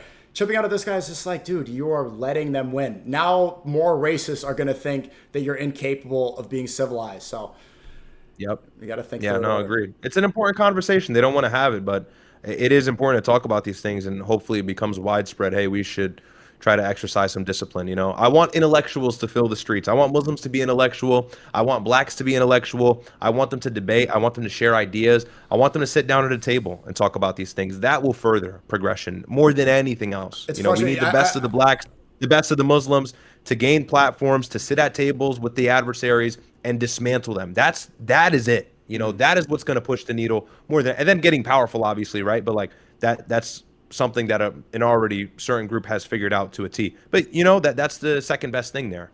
Yeah, I even would say. And also, go ahead, Myron. No, I was just gonna say, if you look at how blacks react versus how Jews react, what did the Jews do? They're intelligent. They get you canceled. They get you debanked.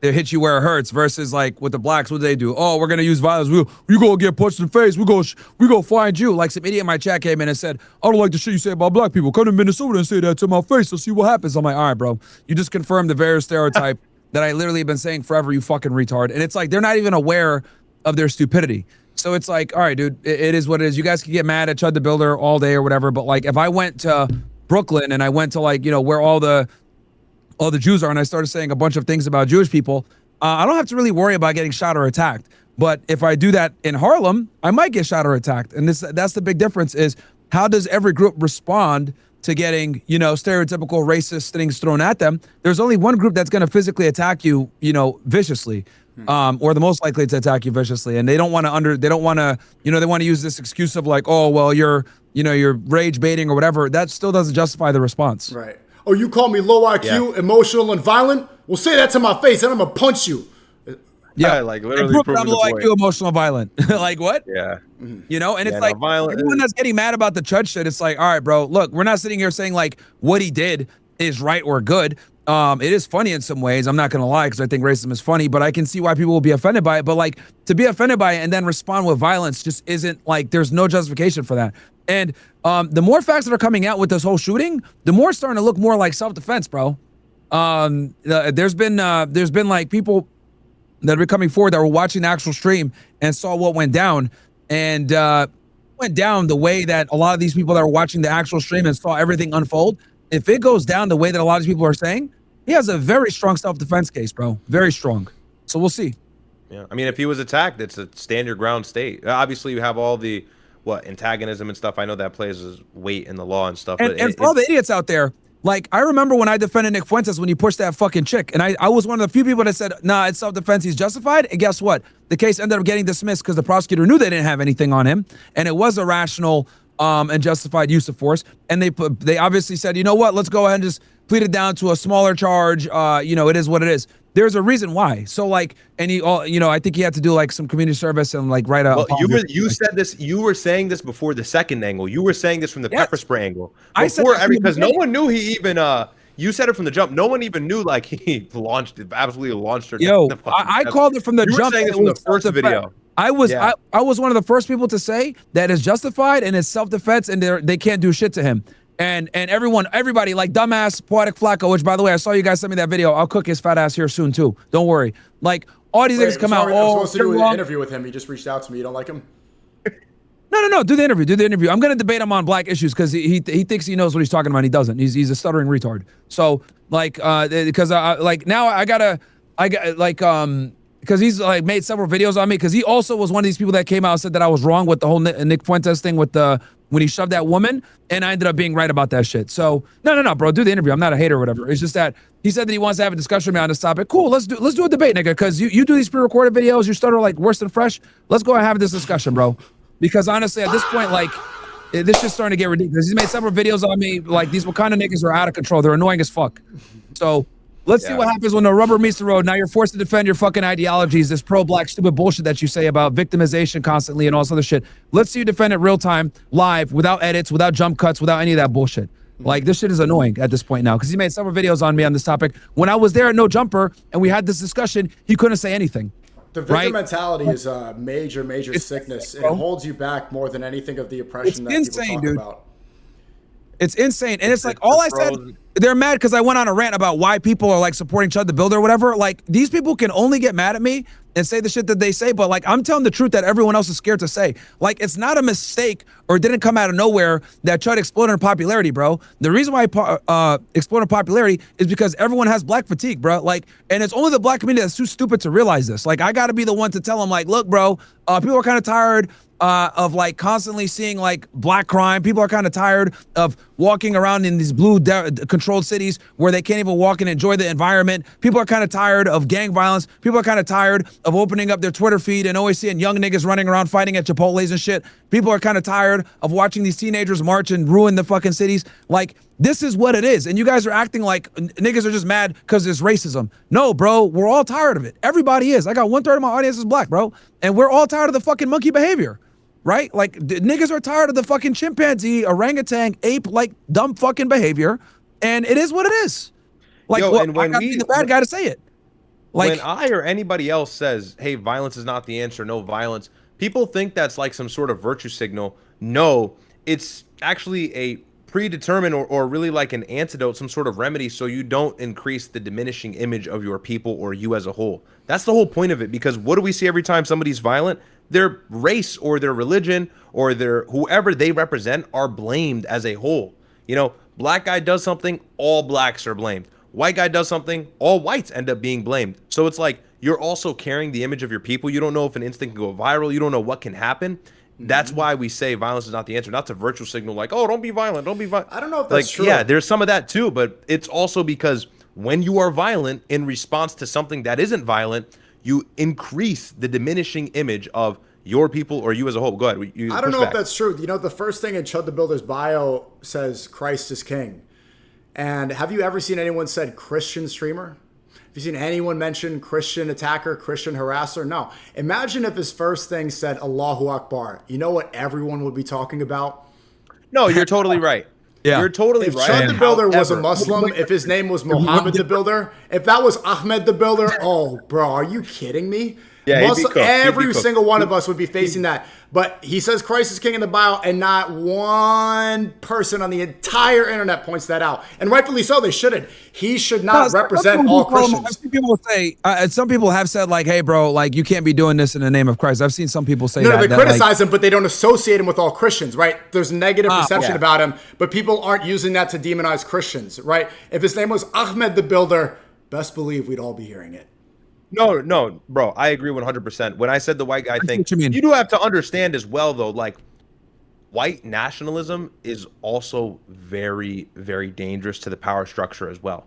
Like the whole like KKK thing, the real danger of it was not the anti-black part to the mainstream power structure, to like the Jewish people who have influence. The most dangerous part of it was their anti-Semitic rhetoric. Like that was the most dangerous. Like white nationalism is seen as like, oop, right away, Nazi, like Hitler lover, like get him out of here, take him out. So that's the dangerous with being like proud of being white. I will say though, yeah, if he was like, and that's why I say like if a white guy does something violent in the name of like maybe America First trying to represent Nick, immediately they're going to spin that on him. He's going to diminish the image of Groypers or like the America First movement. It's kind of like that similar parallel. But you know, even in regards to if Chud the Builder was Muslim, no, 100%. Look, Muslims are a punching bag, bro. It's just too easy because it's like it's the most beautiful narrative. Like Muslim guy, insert violent action, hits right away. It's like, oh, confirmation bias. Like, yep, that checks out. So it just plays into like the appetite of the brainwashed American public. The Jewish supremacists. But no, just so you know though, like he's gonna when you do your discussion with Poetic or whatever, just make sure he's just gonna come in with all the Wakanda talking points. So get ready. Okay. The Jewish supremacist sees Christianity. They don't see it as an enemy. They see Islam as the enemy. That's why it's demonized all the time. They see Christianity. I would push back. They see Christianity. I don't think that's entirely true. The Jewish supremacist right now sees Christianity as a populist tool. Look at Erica Kirk and what her narrative has been since Charlie Kirk passed away. She wears the cross. She goes on stage. She cries, Charlie Kirk's death was sad, but anti-Semitism really hurts my feelings. Tommy Robinson does a protest. They start handing out crosses and people are waving, Christ is king. And they're going to get drunk at a soccer game right after because the FA Cup was the same day. Are the majority of these people, are they going to church the next day? Let's be the vast majority of these people, absolutely not. So they use it strategically to garner a movement and as a populist tool to create an us versus them mentality, to separate, to have, because this is how you always win, divide and conquer. You need to have a specific enemy, and it's always going to be the Muslims. The Jewish supremacy sees Christianity and they're like, this is going to be my way to control the Goyim. I'm going to use this and be like, oh, we're the same. Judeo-Christian values. We're just like each other. I'm going to wave the Israeli flag next to the American flag, next to the British flag. And we're the same. It's the Muslims that are the problem. We're just like first world civilization, Jews and Christians. We love America. Yeah, of course. There's a ton of that. That's partially correct. And I'll tell you why I agree and disagree. That's for evangelical Christian Zionism. However, true Christianity and an honest reading of the synoptics of the New Testament and how the Romans did what they did and who controlled the Romans, everything, right? That any Christian who has the true Catholic or Orthodox perspective of Christianity will immediately, via theology, be anti-Zionist. And so that's actually a big danger to the Jewish civilization, because if you look at medieval Europe, they were expunged, they were expelled from these like Catholic crusaders. They were the ones who persecuted them. They were the first real anti-Semites. The Jewish diaspora spreads, or it really stems, its origins do come from like white nationalism counterbalance or white national Christian counterbalances like these crusaders, these Catholics. And so that's why people like Nick are so nuclear to them, because it's not that he's trying to revive that per se, but they see that parallel and it terrifies them, because that was the very thing that propelled them into not having a homeland for hundreds of years. And it was the Palestinians who actually welcomed the Jewish people in. It was the Ottoman Empire who actually gave them safekeeping in the mid-century. However, there is that same thing that exists with Islam. Look at the UAE. The UAE is locked in like this with Israel. They're doing their bidding in Sudan, in Libya, all else. The political officials and political analysts in the UAE are hurling threats at Iran, saying they're not Muslim, going against them, siding with the Jews. There's UAE political analysts who literally tweet out, I think his name is Amjad Taha, I can't remember his name.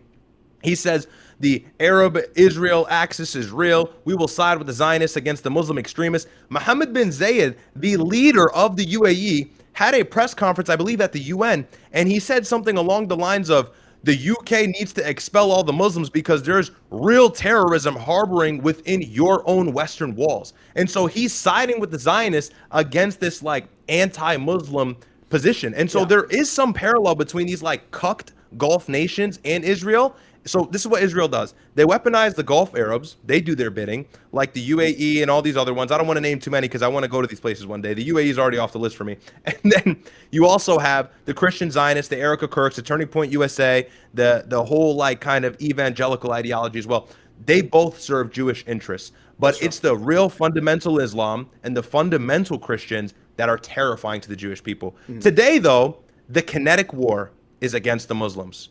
But the media war, it's against like the nationalists and the Muslims and the white identitarians. That's the real issue. So it's like a little more convoluted. Sure. Yeah. Netanyahu, he was on camera. He was reading this book about the Jews against Rome. And he said, because we lost the last one against the Romans, we're not going to lose it again. They are afraid of that getting together. But my point is like right now, I mean, like the vast majority of Western media, when they talk about Christianity, are they talking about Catholicism? No, it's demonized. Trump separated himself from the Pope. Even Tommy Robinson at his speech, he says the same thing. He says, we don't agree with the Catholic Church because the Pope is saying we are against Iran war. The Pope is saying free Palestine. The Pope is in Algeria in the masjid saying, actually, we can coexist with Muslims. They hate that. They don't want to see the unity. And it does prophesize that in the end times, the Christians and Muslims are going to realize who the true enemy is and work together against these supremacists. Isn't it crazy that these influencers are willing to go against the religious authoritarian if it means staying coincided with Zionist talking points? Like, this whole MAGA administration has backstabbed their religion for the sake of defending Israel. Well, because like, the real religion is actually crazy. That's actually crazy. Their real religion is Trump. He just, what did he do? Erect a big gold statue right in Mar-a-Lago. This is he tweeted an image of him being Jesus too. That was crazy. And then he said, "Oh, actually, I was a Red Cross nurse." It's like, I've never seen a nurse look like Jesus. What hospitals are you going to? That's what they worship. They don't worship. They know nothing about Christianity. Look at his spiritual advisor, Paula White. They all put their hands on Trump and turn him into a deity. When Hegseth is trying to galvanize the people to go and fight this war, they say Trump anointed Jesus to put a light on Trump to go and fight this war. This is a holy crusade. The religion isn't following Jesus. It's worshiping Jews, really. I mean, like, look how the Bible was subverted for these evangelical Christians, for the Christian Zionists. Ted Cruz says, God must bless those that bless the state of Israel. It's like, why would Jesus want to bless a state that was created in 1948? What are you talking about? And you look into the origins of this and when it was written and who it was written by. And that's my point about why it's just seen and why it's used so much as a populist tool, because people are getting tricked. And I think there should be more support and a separation and distinction between Catholics and Orthodox and these crazy evangelicals. And because they're completely different. They're not parallel. But no, you're right. You're right. I mean, look, Muslims are the axis of resistance, right? Like Iran, the IRGC, Hezbollah, like those are all Muslims. And they're the ones who are offering checks and balances to the power structure in the Middle East that is majority controlled by Israel. So no, you're right as well. But there are two sides to it, and they're fighting a multi-front war on the media front and in real life, So. Speaking of which, you guys want to get back to the politics? I was going to go back to the Rubio thing and get back into Iran and China. We segued. I'm not gonna lie, I got work in like 5 hours. So. All right, then if you gotta call it, that's fine, no worries. Brother, you have Fajr in 2 hours. It's what is it now? It's what's the word for the next 10 days we're supposed to fast? Ryad, you don't know. Oh, I forget. I know what you're talking. Dhul Hijjah? Is it yes. Dhul Hijjah. Yeah, Dhul Hijjah. Yeah. You want to finish this Rubio thing then, and then you dip out after, or do you want to go now? Yeah, let's do it now. Let's finish on this. Yeah. Let's finish it. We'll finish this right here. Let me go ahead and share it real quick. Give me 1 sec. All right. Okay.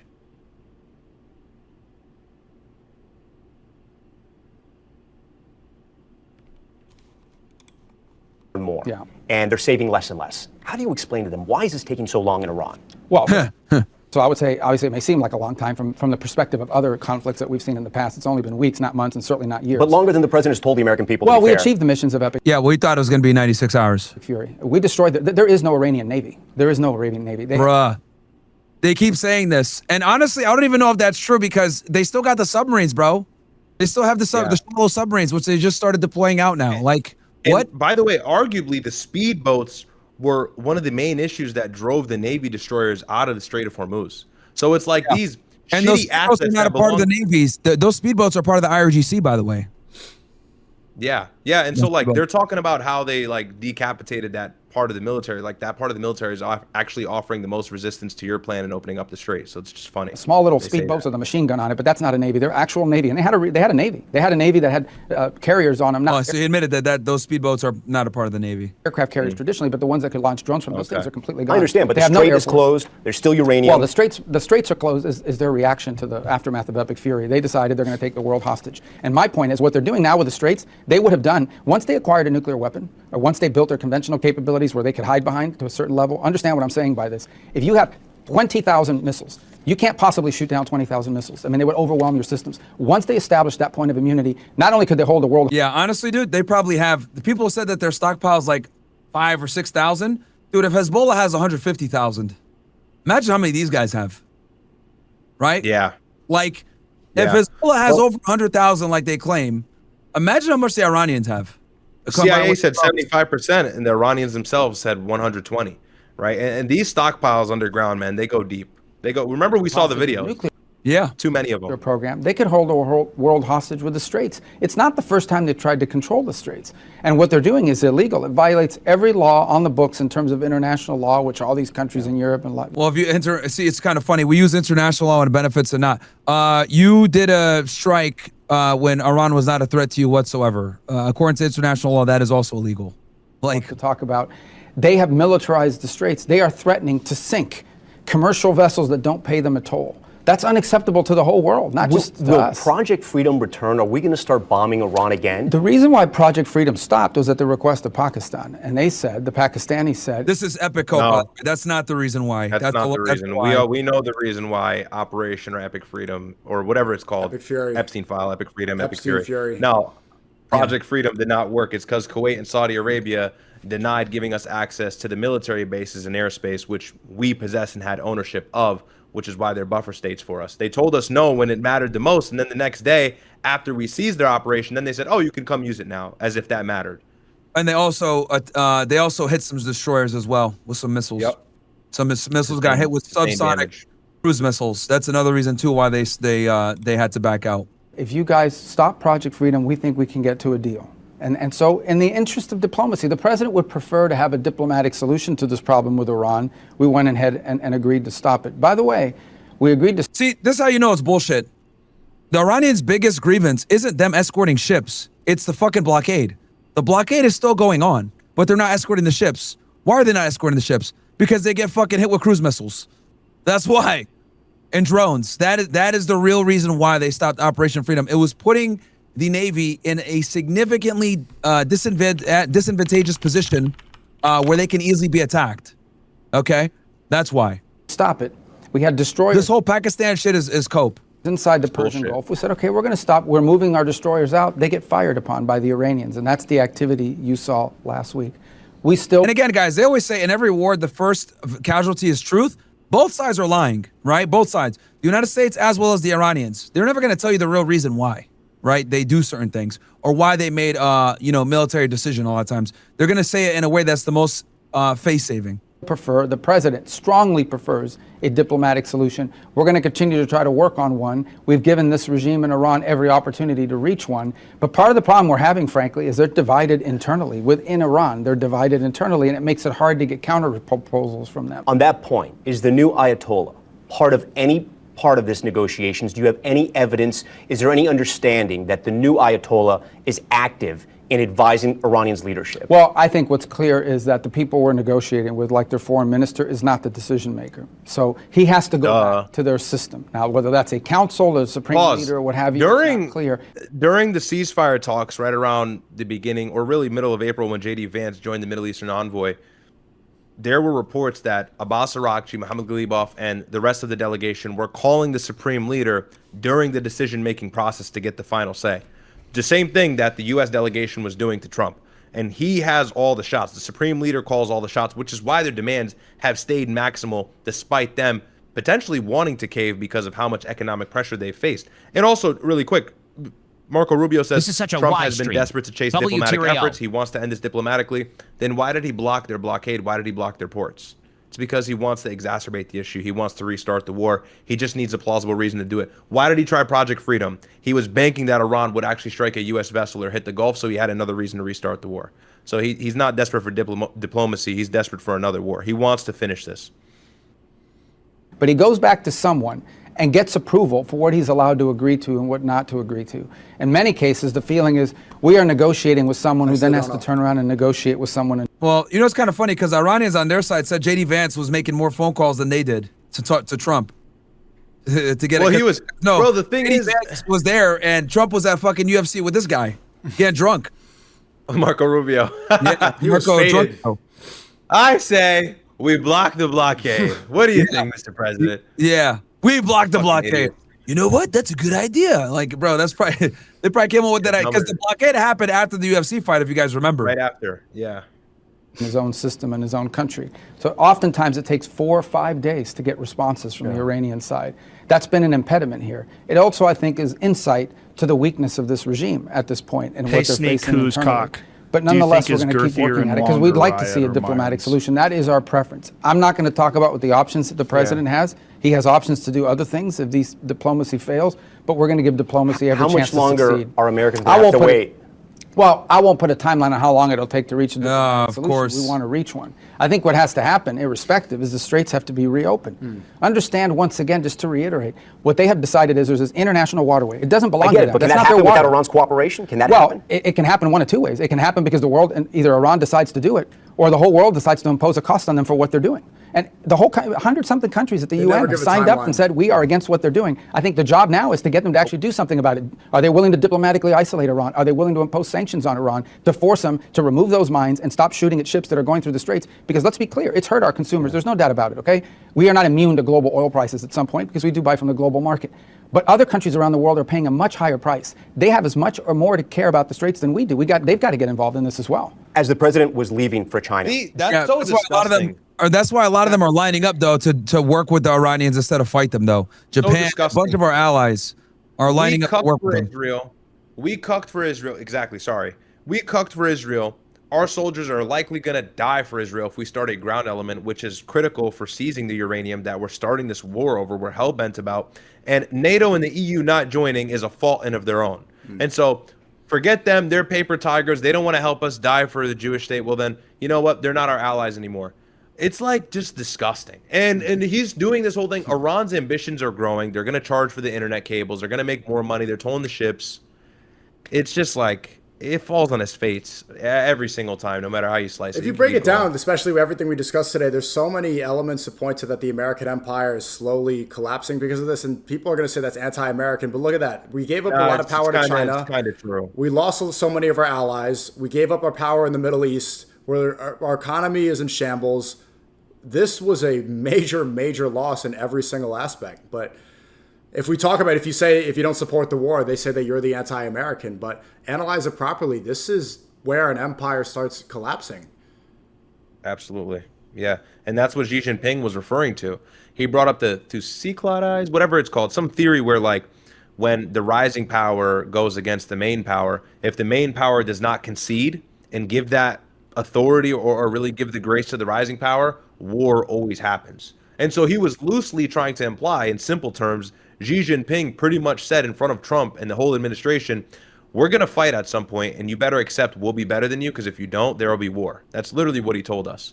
And as he's telling him that, we're in a forever war that's draining our pockets in the Middle East. $25 billion, probably going to be close to 50 by the end of the summer.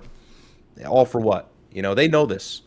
You can keep going. Did he make a mistake when he told a reporter that America's financial situation isn't playing, quote, even a little bit of a role in his motivations to make a deal with Iran? No, I think what the president is claiming. I remember when he said that. That pissed a lot of people off. Use that as Doesn't leverage that sound out of touch, though? I mean, Americans are spending so much for gas. Because I think what the president is making clear is that we're not going to let Iran use that as leverage. Think about what the Iranians are thinking. The Iranians, and they watch this. Remember, there's no free press. There is no you in Iran, right? There is no press in Iran that can criticize the regime or say, create any pressure on them. And I think what the president's making clear is, if the Iranians think that they are going to, use our domestic politics to pressure him into a bad deal, that's not going to happen. Answer, actually. We've taken extraordinary measures to keep gas. Yeah, see, he's coping, but he's running cover for Trump's brutal. I'm telling you, bro. He's more. I'm trying to tell you, he's more. That's a smart answer. It's like, it's strategic in wartime. That's why he's saying he doesn't care about our finances. That's pretty. I'm telling you, he see fits the house bar out real smoothly. Yeah, see how this is the thing, bro. Remember, we're educated on this topic. We're like, okay, that's a good thing. Imagine if you're like a Fox News viewer only and you don't watch alternative media, you don't watch,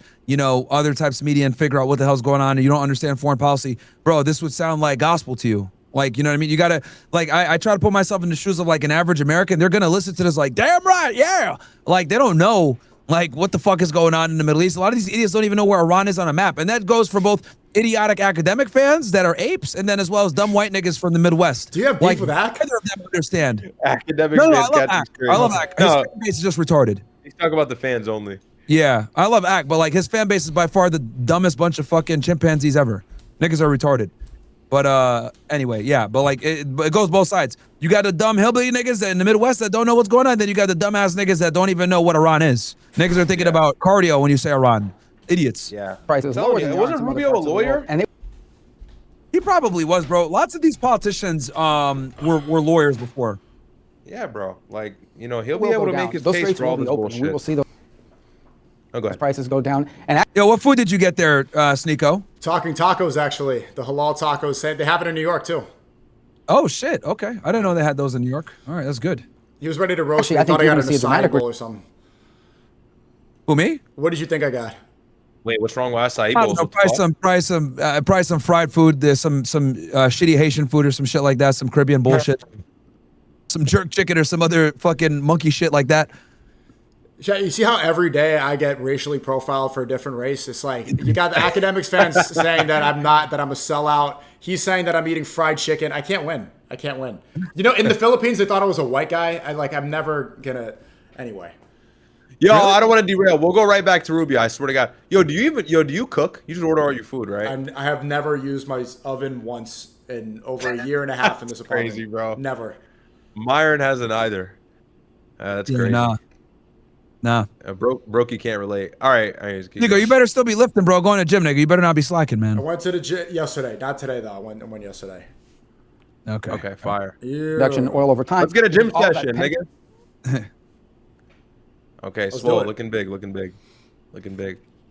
Up oil that's being held hostage by Iran, once that reaches the marketplace, it'll have a very positive impact. But I would also say there's a price attached to a nuclear Iran. If Iran ever acquires a nuclear weapon, they will immediately, what would stop them from controlling the Straits then? And then forget about it being a 3-month or a 6-month problem. It could be a permanent one.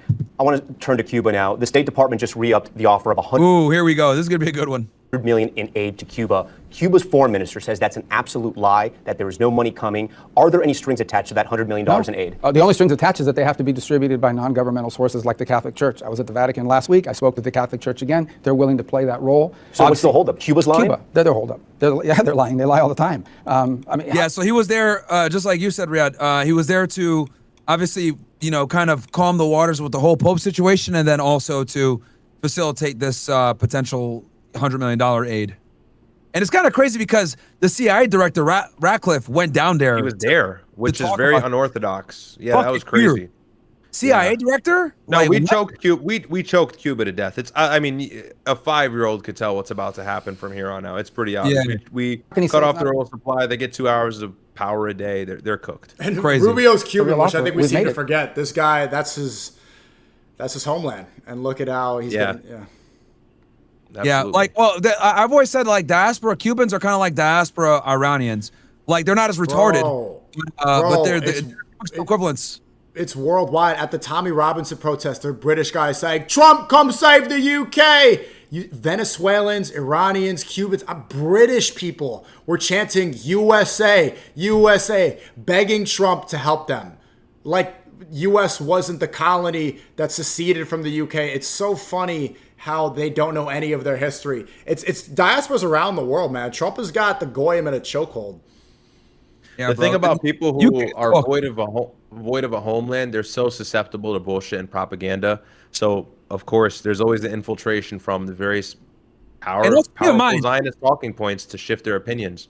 Like the other thing too, like when you look at these diaspora Iranians, etc., like them, for example, a lot of them, their families fled because the Islamic revolution, kicked their family out because they were Shotard employees or some other bullshit like that. So they're obviously going to have generations of pent up anger and frustration with that government, and then it never leaves them. So when they're in Sweden and the United States, whatever, and they're waving around the fucking lion flag like some retards cheering for the Israelis and the U.S. to destroy their former country, they don't know better. They haven't been there. They're out of touch. Same thing with Cubans, bro. Niggas are out of touch as well when they're here in the United States. And look, I get it. It is what it is, but I do think it's a little weird for you to be a citizen of the United States or a citizen of one of these Western countries, and then try to sit there and be like, okay, I know what's best for my old homeland that I haven't been there in forever. Bro, you're not a nationalist for your country, nigga. Shut the fuck up. What are you talking about?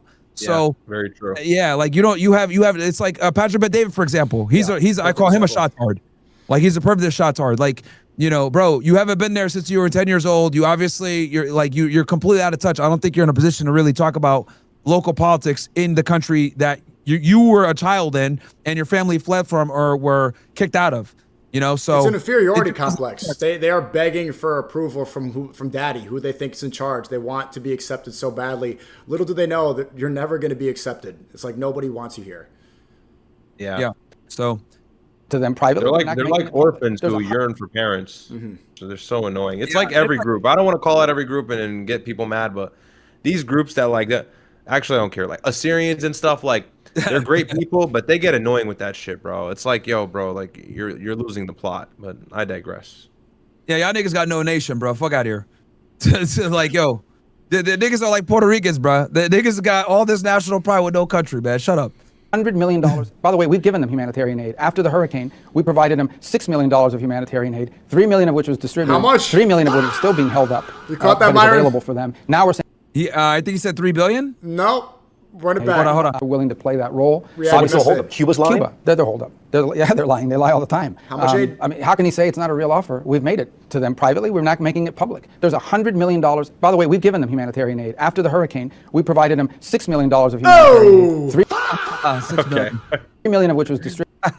$3 million of which is still being held up. But is Sir, that's anti-Semitic to notice that. Available for them. Now we're saying here's $100 million of humanitarian aid. So I don't know if they watch your broadcast in Cuba, but if they are, the Cuban people should know there's $100 million of food and medicine available for them right now. And the only reason it's not reaching the Cuban people is because of the regime. Attached. The only string attached is it has to be distributed by non-governmental organizations. Yeah. This can't be humanitarian aid that the government steals for itself. In a year, will someone named Diaz-Canel or Castro be in charge in Cuba? I don't know. I hope not, because if they are, then Cuba will probably not have progressed. But is there still a plan for change in Cuba? Sure. I mean, look, the change in Cuba is their economy doesn't function. It's not a functional economy. No, I get that, but what is the U.S. plan? Don't understand the U.S. plan. Well, I wouldn't tell you exactly what our plan is. To take over and run the sphere of influence, bro. They want to kick out the Chinese and the Russians. That's the number one thing. Cuba, for a very long time, has been, a lot of people don't know this, the Cubans have a very robust and good intelligence program, and they've had it for a very many long time. And what the Cubans specialize in is they get intel from us, they steal intelligence from us, and they give it to all of our adversaries. This is why they're such a critical component for the Russians and the Chinese. Cuban counter-espionage, bro, or counterintelligence is very, very good. No, they're an arguable adversary 50 miles off the coast of Florida. So I mean, I'm not like sellers like secrets in the black market. Bro, Cuban regime change versus Iranian regime change, like you could make a very good argument for Cuban regime change. You couldn't for Iran. So that's just true. Yeah. Prosperous future. That's what we want. It's in our national interest. And to have a prosperous Cuba, not to have a failed state 90 miles from our shores. Translation, a prosperous Cuba under our auspice only. Right, a failed state. So how do you have a prosperous state where people can succeed? What about Haiti? Like, why is that not an issue for them? A failed state 90, how many miles from the shore? It's the exact same. If they actually cared about saving it. Haitians are retarded, and they can't. Well, they don't have intel. They don't give intel to Russia. That's not. But he's posing it like he's going to be the hero of the Western Hemisphere. It's like niggas are doing voodoo, bro. Niggas are too busy doing voodoo to steal intel to become valuable, man. Niggas are retarded. Sorry, bro. Bro, I want to make fun of Sudan so bad, but it's just like, that's too touchy. I'm not going to do it. I'm not going to do it. I'm not going to do it. When I saw it, bro, I thought it when Myron was talking about people don't have a state, I was like, wait, didn't Sudan just separate into two? But it's like, you know what? That's the free Sudan. You know, I'm not even going to. What? No, that's South Sudan. You're thinking of 2010. Nah. Sudan's definitely not. We don't have no diaspora shit going on. We're just getting absolutely cooked with quote unquote civil war, aka the UAE funded proxy, the RSF. The UAE is pretty much fucking Sudan to death. That's what it is. Yep. You know. So. But still better than Haiti though. Cubans, you know this. You understand this as well as I do because of where we come from. Cubans are successful everywhere. No, it is. Hey. Like, is way it? better. Is it? Yeah, it's far more developed. God put us out the voodoo niggas with the earthquakes, man. Bro, I mean, do you really want to do that? And I'm gonna look at people are gonna chimp out because if I say something about Sudan, like that's what's gonna happen. Do I have to start making fun of? Do I need to make fun of that? Like, if I respond properly, that I'd be making fun of genocide. I'm not gonna do it. No. Sudan pre-war or post-war? What are you talking about? Right now. Even now, it's still my Mog Haiti, bro. Infrastructure-wise, development-wise, IQ-wise, I think Sudan's better, bro. Infrastructure-wise, right now. The actual. Bro, Haiti is a voodoo nigga. Yeah, still, bro, the RSF has pretty much left the capital. They're just kind of remnants in the provinces and stuff, and they're still launching these drone attacks. But okay, there's no drone attacks. There's no drone attacks in Haiti. There's no drone attacks in Haiti. Yeah, you niggas don't need it. You think it's still cooked. So you need the attacks. That sounds like the Iranian diaspora. Really, you needed to be attacked by the UAE. No, I'm just saying Sudan started to suffer from an infrastructure perspective after the Gulf Arabs started fucking us. But okay, that, we were chilling. There's no Arabs messing around in Haiti. Like there's no drones. There's no, there might be some voodoo and some stuff going on, an earthquake or something, but there's no attack. I mean, to compare, it's like, are we really doing this right now? Well, no, okay. Wait, maybe I'm misconstruing what you're saying. I'm saying Sudan has suffered as a result of like Israeli UAE intervention, like destroying the country, which is why it is what it is now, contrary to what it was like over 4 years ago when the war first started.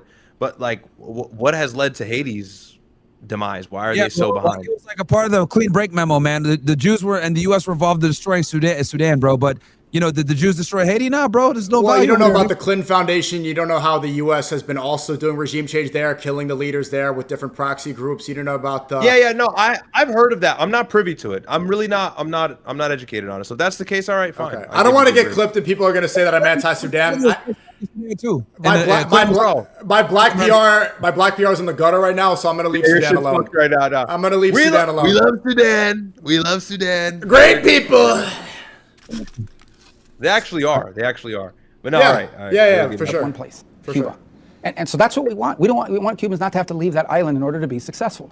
But they can't, because the current model they have is, it's not just them, it's broken. It doesn't work, and it'll never change as long as the people that are there now are running it. They are closed-minded, unfortunately. I hope I'm wrong. I would love for them to come to their senses and say, okay, we recognize this really has to change, and it has to change big. But right now, they don't seem to be indicating that. They seem to be digging in. I have only a few more questions. I think we're getting close to time, but I'm going to be honest with you because I have the timer here. Wait, hold on, pause real quick. Where do you think it's more likely for a Mr. Beast video to dig some wells in Sudan or Haiti? I think Mr. Beast is going to Sudan way quicker than he would go to Haiti, and I don't mean that as a compliment. So that is all I need to say without being disrespectful. Let's be real. When Chris Tyson going to show up digging a hole to try to get some water, and it's not going to be it's going to be in your homeland. So I honestly think he would actually go to Haiti. He would not go to Sudan. He would go to Haiti. Dude, Haiti's been fucked since inception of humankind, nigga. I don't think Haiti's ever had like advancement. I'm actually cooking it. I love Haitians. Wait, this is bad. Just keep doing the interview. Actually, I just realized this is not helping. We're gonna get. They're gonna. You understand the FBAs are gonna call us all Uncle Toms, right? It was all a joke. It was all a joke. It was all a joke. We're Sneako. This is we're doing the bit. No, they're not gonna care because we're tethers anyway, bro. Niggas are gonna say tethers, right? Like that's true. We don't have ancestors here. Yo, I did a DNA test, Sneako. I'm 95% Sudanese, nigga. Purebred. What's the other 5?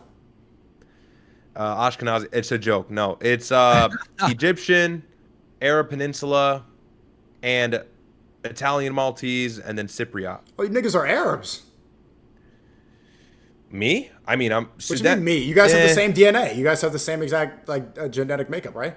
So there's admixture, yeah. So after the 7th century Arabization of like Northern Africa, that's why we took in Islam because of trade, and then we became more Arab as a result. But there's different tribes in Sudan, and they have different DNA makeups. Like for example, obviously my brother got far more of the Arab gene than I did, which you can get different DNA passed down from either parent. Like I got like just the Afro, like the pure black gene.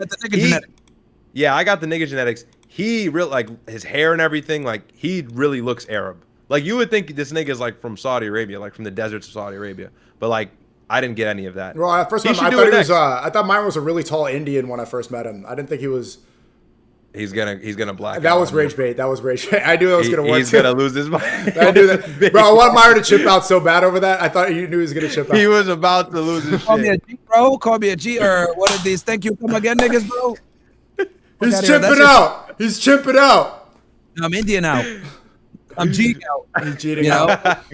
That's actually your fan base. Don't you got a bunch of Indian niggas in your chat, bro? Shout out to all the Indians, all the Pakistanis. Do you know that the Philippines was Muslim before the Spanish came and colonized it, and there was a lot of forced conversions? There's still a lot there. There's still a lot of Muslims. Yeah, I knew that. Yeah, there's still a lot about there, 6%. About 6%. But it's been those are your kind people, of a race. Filipino Muslims. Dude, I didn't know a lot of that. I learned so much when I was on that tour. You know, the capital, Manila, used to be called Aman Allah before the Spanish came in 1547. That was the name of the capital city.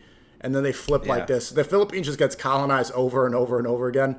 I ain't gonna lie, Spanish niggas was not rocking with Islam. Southern Spain too, Andalus, like Islam spread far and wide. A lot of Spanish conquest removed its influence from Europe. That's Spain used to be Muslim. Spain itself was Muslim. That's what I'm saying. Andalus, yeah, that's what it was called. That's what it was called. No, we'll get back to Rubio, but Sudanese, it is complicated. They're technically it's on the cusp of sub-Saharan, but then again, we were like coincided with Egyptians. So like they're Arab and they're black. It just depends on the tribe and like a certain Sudanese. Some What's the Sudanese average look Sudan like you. IQ? Myron definitely. What is it? I'm not gonna lie, that shit might be below 100. I don't know. I could look it up. You gotta not South Sudan. You gotta Wait, look. I don't think there's good enough data. Wait. Okay, can we IQ get in back to the Sudan interview? average is between 71 and 77. Okay, let's see Haiti. What's We just Haiti? hit a soundboard too. Okay, what It's about like Haiti? Philippines. Fuck, bro. Haiti's lower, bro. Haiti average is 6'7". Fuck. Oh my god. Oh fuck. Wait, what's retard? Dude, do you know that's clinically retarded? What is it? Like 65 is clinical retard, right? What's retard IQ? It's 60, 65. Oh, no, an IQ between below 70 and 75 is mental.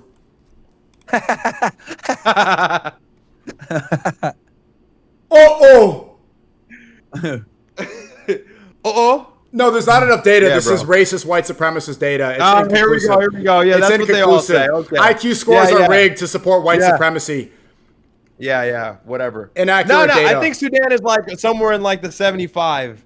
But yo, okay, this is gonna sound so biased, bro. I swear. Wait, so you guys are retarded too? Fuck off. Listen, not us, but yeah, a lot of things that look like us are retarded. We'll admit that, bro. No, but I'm saying this without bias. I would never hesitate to admit the truth. Like, in your chat, let's see if your chat can account for this, Sneako, because you have I think a large Muslim audience. Mostly Christian. Sudanese it's people. Mostly Christian. Really? Okay. Yeah. Sudanese people, in my experience, they're actually pretty smart.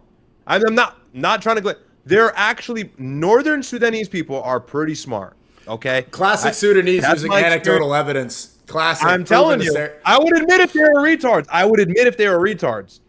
I can't say the same for Haitians. I got met a couple Haitian niggas. Haitians. Okay, you're calling Haitians. You're calling my people retarded. We were the first independent slave nation. Okay. It's good you guys freed yourselves from the shackles first, I suppose. Mm-hmm. Yeah, but those French got the lick back with them earthquakes, nigga. 2 centuries later, but we were the OG Django Unchained. Okay, we left Master's house on fire.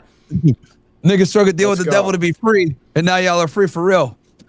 The Richter scale, not free from. Yeah, it's like a fucking it's like a PS4 chat at 2 Bro, I don't know what curse you got to get the Jews to like commit a genocide there. It's like, do you want me to say that? Like the Jews they want our gold. What sort of? They want our gold. Does Haiti have resources? Sudan has tons of Does gold. Sudan have rukia? If you had rukia, maybe the Jews wouldn't be. I don't want to get clipped, bro. I don't want to get clipped. No, you need rukia. You're the one who has all the voodoo doll shit in your island. You need the fucking exorcism in your island. We're chilling. Sudan doesn't have a black magic problem. We just have a Gulf era problem. Anyways, yeah, all right, we're derailing. Going back to China, did the president bring up the case of Jimmy Lai? The president always raises that case and a couple others. And obviously, we'll hope to get a positive response from that. But and you know, some of these things are best handled outside of the spotlight, but it was raised. Those issues are always raised in our meetings. Would the U.S. provide a safe haven for Jimmy Lai if China were to release him? Could he come to the United States? I think we would like to see him released. The president's made that point publicly and in other meetings. We hope the Chinese system will be responsive to that, and we'd be open to any arrangement that would work for them as long as he's given his freedom. It's really at this point a humanitarian situation because of his age and health. Yeah, 78. 2 more questions. There was a tweet that went viral. It was put out by communications staffer Steve Chung. It showed you in a Nike tracksuit, and it said that you were on Air Force One wearing the Nike Venezuela gear. Something to that effect. I think you know what I'm talking about. Yeah, he had the nigga outfit on, the New York City special. Yeah, was that some type of? No, were you trying to send a sign? No. Yo, what's the content? You're frozen. You're frozen. I'm frozen? Oh shit. Okay. Yeah. Text for There's that. no context. He looks locked in. Shit. Bro, you're doing the Jew hands when you're frozen. Did you see that I chat? don't even know that was his. He was frozen on the OIV hands. It's comfortable. I don't know. There was no message. I didn't even know he was taking the picture. So cooked. Okay, and then finally, I don't know if you were watching. Okay, there we go. Monday, but we got you. He was at the podium and he was maybe making a joke, but he was surveying the audience. And I know you're Secretary of State. You don't like to talk about your political future, but he asked a group of supporters to clap if they like Vice President J.D. Vance or if they liked you better. It sounded like it was pretty even. What do you think about that? Would you want to be president? No, look, I know this is going to sound like a typical job. I'm going to be in this job for the next 2.5 years. I'm going to do that job. I'm going to finish the job for this president. I'm enjoying it very much. I think we're going to make a lot of good things happen. JD is a very good friend of mine. If JD runs for president, I think he'd be a phenomenal candidate. I've said publicly, and I'll say it again, I'll be the first person to sign up and support him. I think JD would do great. Would you want to be a vice president? I want to be the Secretary of State, and I'll worry about the future in the future. I'm not saying, I'm not telling you that that's what I'm aiming for. I've been doing this for a long time, too. I was in the Senate starting in 2010, so I'd like to do some other things in my life at some point. Although public service is an honor to be. Good answer, though. Okay. I do want to ask you, because we did so much reporting on Chinese EVs. Pretty There's 2 arguments against Chinese EVs in the U.S. One, from automakers, it'll cripple the industry because they're so cheap. But elected leaders have also said it's an issue of national security. Do you truly believe if China's EVs come to the U.S., It's an issue of national security? Yes, because it'll wipe out. Yeah, because they're better than Teslas, way better. Because Elon Musk is it's not just Elon Musk, because Elon Musk is a retard. the EV, it's all of the other things. Does he that actually do any engineering, or does he just tweet all day? When does he have time to engineer if he's tweeting all day long? Bro, he is the biggest fraud ever. This guy, Greg Reese, did a fantastic fucking expose on him, bro. Like, Elon Musk is the type of guy, like, he's just been able to put himself in positions to just steal other people's fucking work, bro. That's really what it is. He's not as intelligent or as brilliant as he claims to be or purports himself to be. He's a fucking one of the biggest frauds ever, bro. He's just been there to kind of, you know, take people's work, put his name on it, and be like, yeah, man, that's me. Like, So the he's nigga like doesn't do anything. like a South African Winklevoss twin, essentially just taking the formula away. Oh no, like Zuckerberg from the Winklevoss people.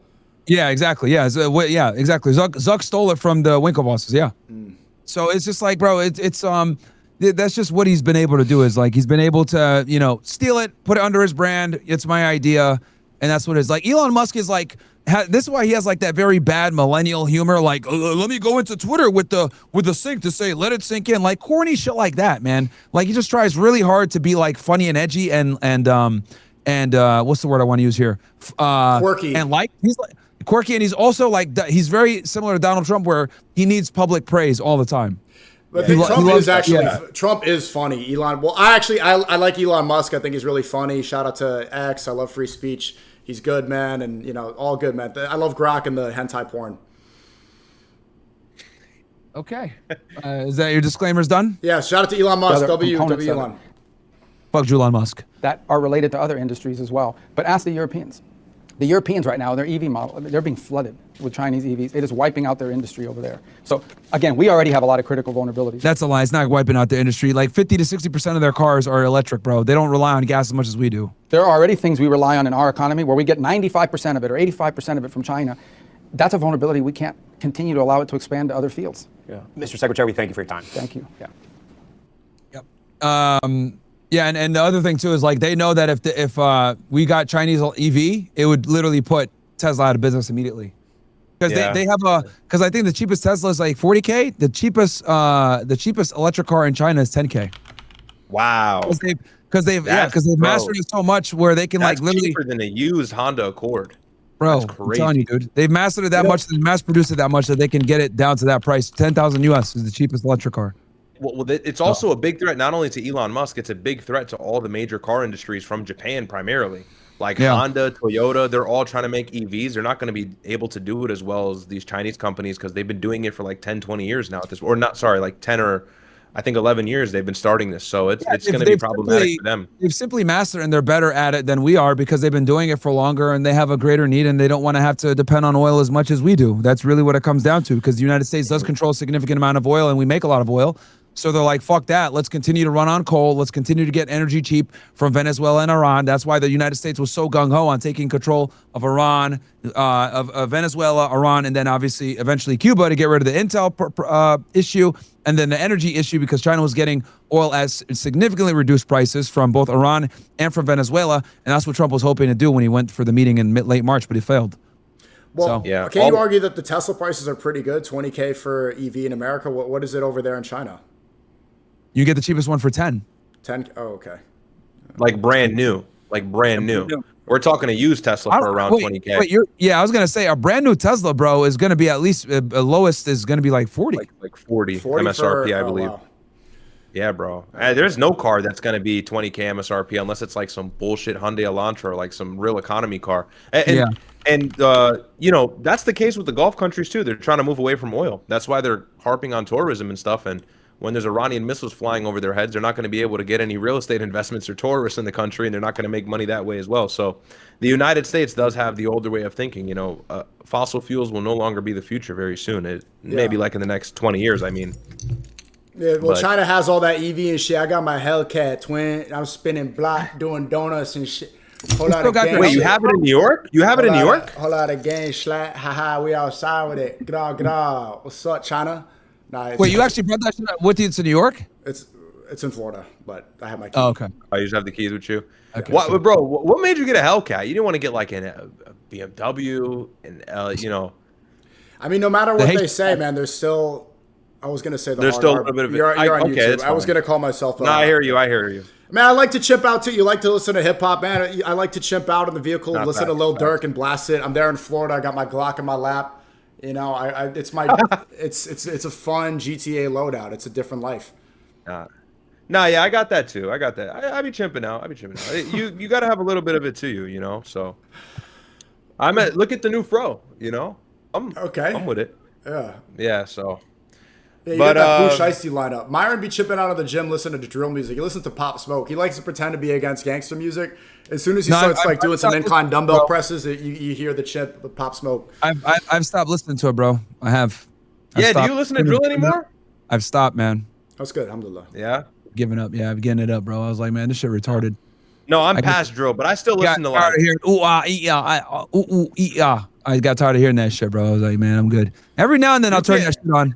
But I was gonna say it goes crazy sometimes. Come on, it goes crazy. Every now and then, whenever I'm gonna go to check out the Bronx Zoo or some shit like that, I got a good soundtrack. But other than that, you know, so that's racist. Yeah. I can't believe you said that. No, Hellcat's a cool car. But I'd rather, you know, like a German luxury. I don't know. Yeah, okay. This kind of crazy Sneako got a Hellcat, bro. Like, what kind of nigga? Yeah, that is really funny. That's really like nigga got the monkey cat. That wasn't even clever. Like, how are you monkey cat? That wasn't. You should have said hell monkey because cat was in the word. Cat was the animal part. Funny. It was a little funny. Monkey cat. It would have been hell monkey, not hell. Like, why would you replace the word that's not animal with monkey? Your chat is dying. Your chat is literally because dying. It's so dumb. It's like that wasn't even clever, bro. That's why it's funny. That wasn't even clever. It's not even funny what he said. It's just funny that he keeps doing the jabs. It's like every time he gets a chance, Myron, like I feel bad because Myron he says this monkey stuff, and then like 3 nights a week he has 10 OnlyFans girl like, man, my baby daddy be popping at Brooke. He's like having a debate with like 10 girls who are ready to listen to Sexy Red. And then you have Think About This over here. Well, let's go to the club. Like, what are you talking about? What do you surround yourself with exactly what you make fun of? Like, that's your show, bro. What are we doing here? All the time, nigga. What the fuck, man? The fuck? I'm just like sitting here, like literally, it's like a. You remember we used to be in elementary school. Niggas would give you the zoo books, right? You get the zoo books every fucking month or whatever, bro. It's like I'm reading a zoo book magazine, nigga. It's like I just hear the women talking.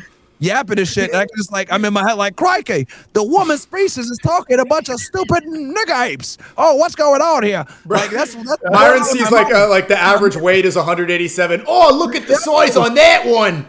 Crikey, look at the size on that one. Oi.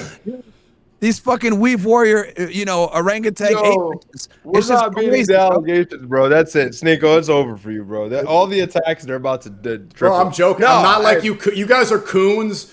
I'm BLM. RIP. George Floyd. Okay, they can't divide us. What's the slogan? I don't know. BLM. They're literally they're gonna fry it.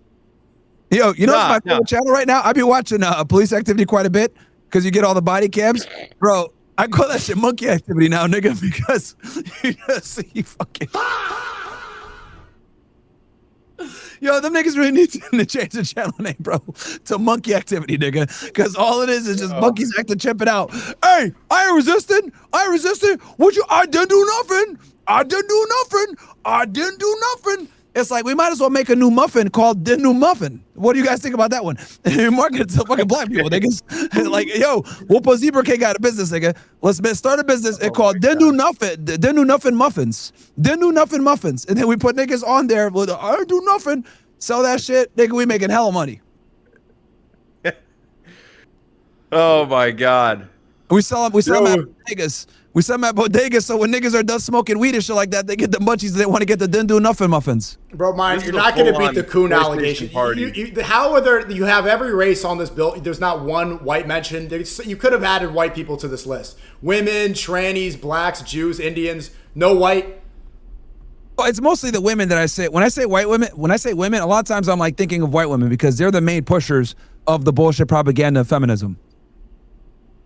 Well, they're like kind of the most protected class. Like, and they're the most protected class. And they're white women. Yeah. No. White women are the most protected class. Yeah, bro. Okay, they're the second most. I get what you're saying, they run with whatever narrative they want, and they don't face cancellation. Yeah, unless they don't. We have a racial slur for white women that everybody uses, and there's no pushback. You can call a white woman a Karen, and no one says it's racist. It's a beautiful slur. Oh, Karen. Oh, beautiful slur. Yeah. But what I'm saying is like they're able to double dip. What I mean by that is this is why I make fun of white women so much.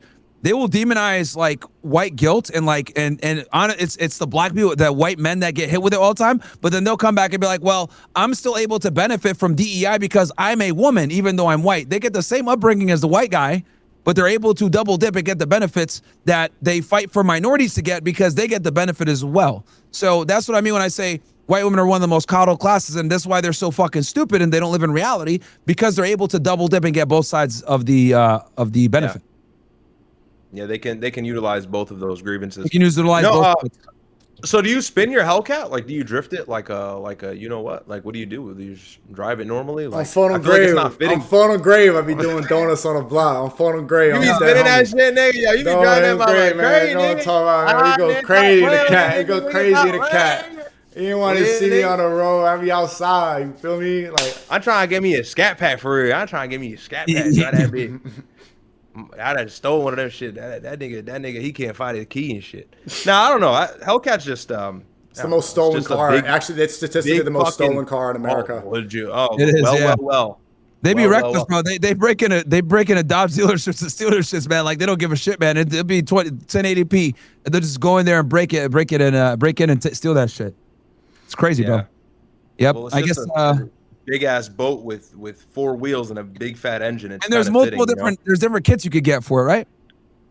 With the Hellcat, like a wide body and shit. It comes in the wide body red eye demon. Do you have a wide body? Wide body. Red eye to it. It goes. I got 130 on the dash.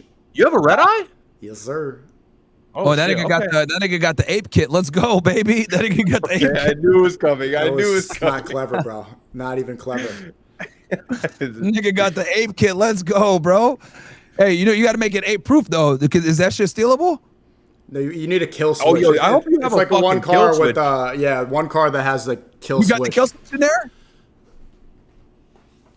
All right, let's go. Good. Sneako, we need you in something more refined, bro. That nigga got the EBT repellent. Let's go, man. More refined. You know what more refined means? That means a white. You want me to get an Italian car? That's what that meant. Hey, God forbid I don't like a stupid ass rear wheel drive boat. Bro, that's the most fun car in the world. I don't care if people call it the Hood Supermobile. That's not true. It's not the Hood Supercar. That car is insanely fun to drive. I don't want to drive anything else. Common.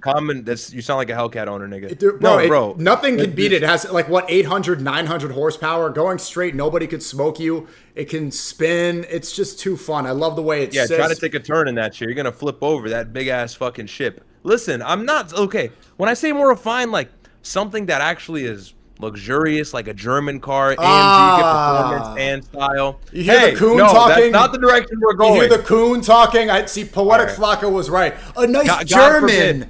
A nice German car. God forbid I prefer German engineering. God forbid I prefer German engineering. Oh, I'm the nigga. I'm the type of nigga to blast nigga Heil Hitler in a Hellcat. So you have to embrace. I'm worldwide. I'm a globalist. I pick every single. I'm a worldwide, every race, everything. I'm not racist. All right, Sneako and his Hellcat, I guess. Sneako and his Hellcat, making fun of Sudanese, then driving a Hellcat. Crazy, whatever. Yo, what do y'all niggas think about this right here, bro? I think this would be a fucking. What do we think about this? What is this? A great. Look, this we do. Didn't do nothing. Muffins. Where do you find this? What do y'all think? Who made that so fast? Get this off my screen. What do y'all niggas think, bro? I think we'll make hella money with this. What do y'all think, bro? Sneako's chat is fucking rolling. That's not funny. Nigga, we will make hella money, bro. We put this shit in every fucking like 7-Eleven in the hood. Niggas get high. They show up at their fucking, ape cat, and they fucking try to buy these shits, and we sell them at a good price point. Ape cat, bro. I'm telling you, man. What do you think? It would work. I'd have to admit. I think we'd make hella money with these shits, man. Milk chocolate, baby. Smooth and creamy shits. 6 individually wrapped. It's kind of lucrative. I can't lie. I just want to know who made that so fast. That was somebody in the OSS. Yeah. Sneako got that shit blurred on his side, bro. Come on, man. Why are you censoring me, man? Nope. Why are you censoring me? Nigga, I'm looking at your stream too. Nigga, fuck free speech. Fuck free speech. This is racist. Fuck free speech. Nigga's tight. He has that shit hidden. Well, anyway, yeah, I think Ryad, we could do this, man. Make the didn't do nothing muffins, man. Let's do it. Yeah, let's do it. Let's do it. I'm probably all the potheads. It's okay. It's over for me, anyways. Yeah. No, it's a nice car, Sneako. I'm kidding with you. Thank you. You got to be careful. They're going to start calling your podcast the Fresh and Coon podcast. You got to be aware of the nicknames. They're loading up. They're ready. There's animosity. Yeah, they're always gonna talk shit, bro. Yeah, but like Sneako, you know something too? I'll tell you this, bro. This is actually being a little more serious. It's kind of funny. Like, Myron and I, and this happens to me as well. Like, you wouldn't believe it. And maybe it sounds like I'm LARPing. People always tell me like, "Oh, you're not black, you're Arab," and then people say, "Oh, you're Arab, you're not black," and like. They always get mad when I'm like trying to take some position. If I'm taking the position with you saying, "Oh, that guy shouldn't have attacked Chud," then it's, "Oh, he's not black. He can't say that." But then on the other side, it's like, "Oh, you're black. Why are you not speaking up?" So you can't. I can't win. People always have that like. Bro, you don't like, think I get that too? With the Middle East. No, I actually am preaching to the choir. I get brown that. clown in America. But I'm just saying. In Philippines, they think I'm a white guy. Like in America, the white supremacists they think I'm chimping out, and then the black people call me a coon and they revoke my N-word pass. It's like I know what it's like. They just do that strategically whenever you say something that doesn't fit with what they believe in. They jump in one basket and out the other. It's annoying. They kind of like double dip, as my brother was saying. So no, you probably actually get that way worse. You get called brown. They call you a Chinese Asian. Yeah. And then remember when Myron remembers I'm 12% Ashkenazi, then he starts rubbing his hands together like he's doing right now. He's doing the hands right now. Why did you just default to those hands? By the way, that's a little suspect. That was unintentional. That was the second. Yeah, you see, why does your hand? They revert exactly, and you're hunching over a little bit, like. Yeah, but here's the thing, bro. I'm not Jewish, nigga. You are. You're actually Jewish. So that's the crazy part. Are you really 12%, Sneako? 10 to 12. He is, bro. 10 to 12. I think shit, so. That's yeah. great. Damn, that's actually a lot. This nigga after 10, it's no longer negligible. Be careful. Yeah, bro. Be careful. Yeah. This nigga's a Dreidel spinner. I guess I should be careful. This nigga's a Dreidel spinner. See, I'm pure though. Look. Let's see if that focuses in. 95 sub-Saharan. Yep. Wait, what? North Oh Africa. shit. That's you, Myron. Bro. What do you mean? That's your DNA too. What the fuck? We're sub-Saharan? Fuck. That means what do you mean, fuck, bro? What is this? Nigga said fuck. How do you say fuck to your own DNA? What the? Bro. That was crazy. That was crazy, bro. That's why he doesn't have white on that list. Myron just said fuck to his own DNA test. I didn't realize it would be sub-Saharan that high, nigga. Damn, that's not good. Damn, like, well, I guess be honest, what did you want it to be? I thought we would have probably had more Arab. I don't know. Well, no. Okay, no one listens to Ryad. No, I'm more Sudanese than I think he is. I think he has more Arab. Because it was like, I think 4%. What do we have the same thing we had? Like, we got the same pairs. Like, no, I don't think that's how it works. I think siblings can inherit different DNA traits, bro. I think that's how it works. I believe, if I'm not mistaken, somebody fact check me. Who studies? Well, good job. Now, nobody in the family. You just fucked it up for anybody that wants to become a serial killer. I'll tell you that, though. Niggas is cooked. Yeah, no, they're gonna track the DNA in 2 seconds. Niggas better not be murderers, bro. See, they're saying I'm right. They're saying I'm right. You could have inherited way more of the Arab gene. And nigga, you did. Look at you. Look at you and look at me. I'm like very obviously black front facingly. And no one would think that about you. They would think you're Arab or some shit. I rarely ever get called like no one. Ryad is kind of dark. I ain't gonna lie to y'all niggas. He's like fresh skin color, man. That nigga pretty black. Yeah, I'm not gonna lie. I'm LARPing right now with the light. I'm kind of fraud maxing. These lights are very bright. If I turn these shits off, you won't see me anymore. Yeah, this nigga Ryad is the darkness, bro. Yeah, I see it now. Myron's mugshot looks like ISIS, and Ryad, yours looks like breaking in on a ring. It's very different between the two of you for brothers. Exactly. We're different in that regard. Yo, literally, this guy Sneako tried to be funny. Nigga, you're literally a chopstick nigga. Like, real talk, you are a chopstick nigga, man. You just switched again. You are a chopstick nigga, man. You want to be white. You just admitted you're not even comfortable being, just be you. No, I thought I would have been more Arab. I thought I would have, but okay, again, somebody in your chat just said you're Nubian, dumbass. Yeah, I fucking smart guy over here. I know I'm Nubian. Yeah, Kingdom of Kush. Yeah, I get it. That's sub-Saharan black. We're on the cusp. We're still fucking black. You Nubian? Stupid idiot. Wait, so are you saying we was Kangs? We was Kangs. We was. We was Kangs. No, deadass. We have more pyramids than Egypt. We was Kangs and shit. Wait, hey, black people say that? Okay, Sudanese people were like, we were actually Kangs. We were, yeah, them niggas weren't, huh? So we were the actual real Kangs? We were the Kangs. Like, we did have like written language. Like, before colonization. Like we were kings. Oh, you did? It just someone got rid of it? Meanwhile, the rest of these stupid niggas couldn't even make a wheel. Wait, what was your written language? What is it? Starts with an N or something. We had written language. It starts with an N? Oh my God, I don't. You're on YouTube. I was about to. Hey, stop. Hey, grow up. Grow up. Don't chip out. Look. He's chipping out. Where is he? Where did he just go? Where did he just go? He wants to get some bleach. Yo, nigga, your tacos are fucking cold, bro. Why have you not? Mine's gonna come back look like Michael Jackson. Oh my God! Wait, what's he coming back, bro? I'm on YouTube. There's gonna be some costume. I'm about to leave if he. I'm hot. No, wait. Just wait. He's going in the closet, right? Okay, good. It was a protein. We thought you were coming back with the Klan hood or something. No. I wouldn't do that to you. We got nervous. I'm not gonna lie. Everyone thinks people get nervous. I remember this guy Sneako would answer the door purposely to make sure I didn't have like an outfit on or some shit like that when I used to go to a spot. I have trauma from that Rumble stream that Chris Pavlovsky got mad at me about. Which one? What do you mean, which one? Which one? Are you kidding? I think I already know which one. Bro, the Klan hood? Well, there might be a couple of them, actually. I think there's a couple instances. Huh? You got mad about that one? Bro, Rumble, like, got demonetized. But you know how many advertisers pulled out of Rumble because of that stream specifically? That was terrible for Rumble, bro. No way. The one when I made fun of Anus and Reach? Yeah, the Klan hood one. Okay, I think I made fun of Anus and Reach in that one. Yo, did you see this nigga Anus getting exposed all over the place? AKA Abort and Preach? I saw some of that, yeah. Nigga, you should have roasted him about that in that debate. You should have been like, hey, nigga, you should be out here debating me on fucking blocks. You need to stop acting like one and fucking take care of your kids, bitch ass nigga. That's not my thing. I'm not gonna get personal with that stuff. I didn't look into it. Oh my God. No, bro, you didn't attack those niggas. They went after you for years. You see this girlfriend? She looked just like you, bro. With a wig. That shit crazy.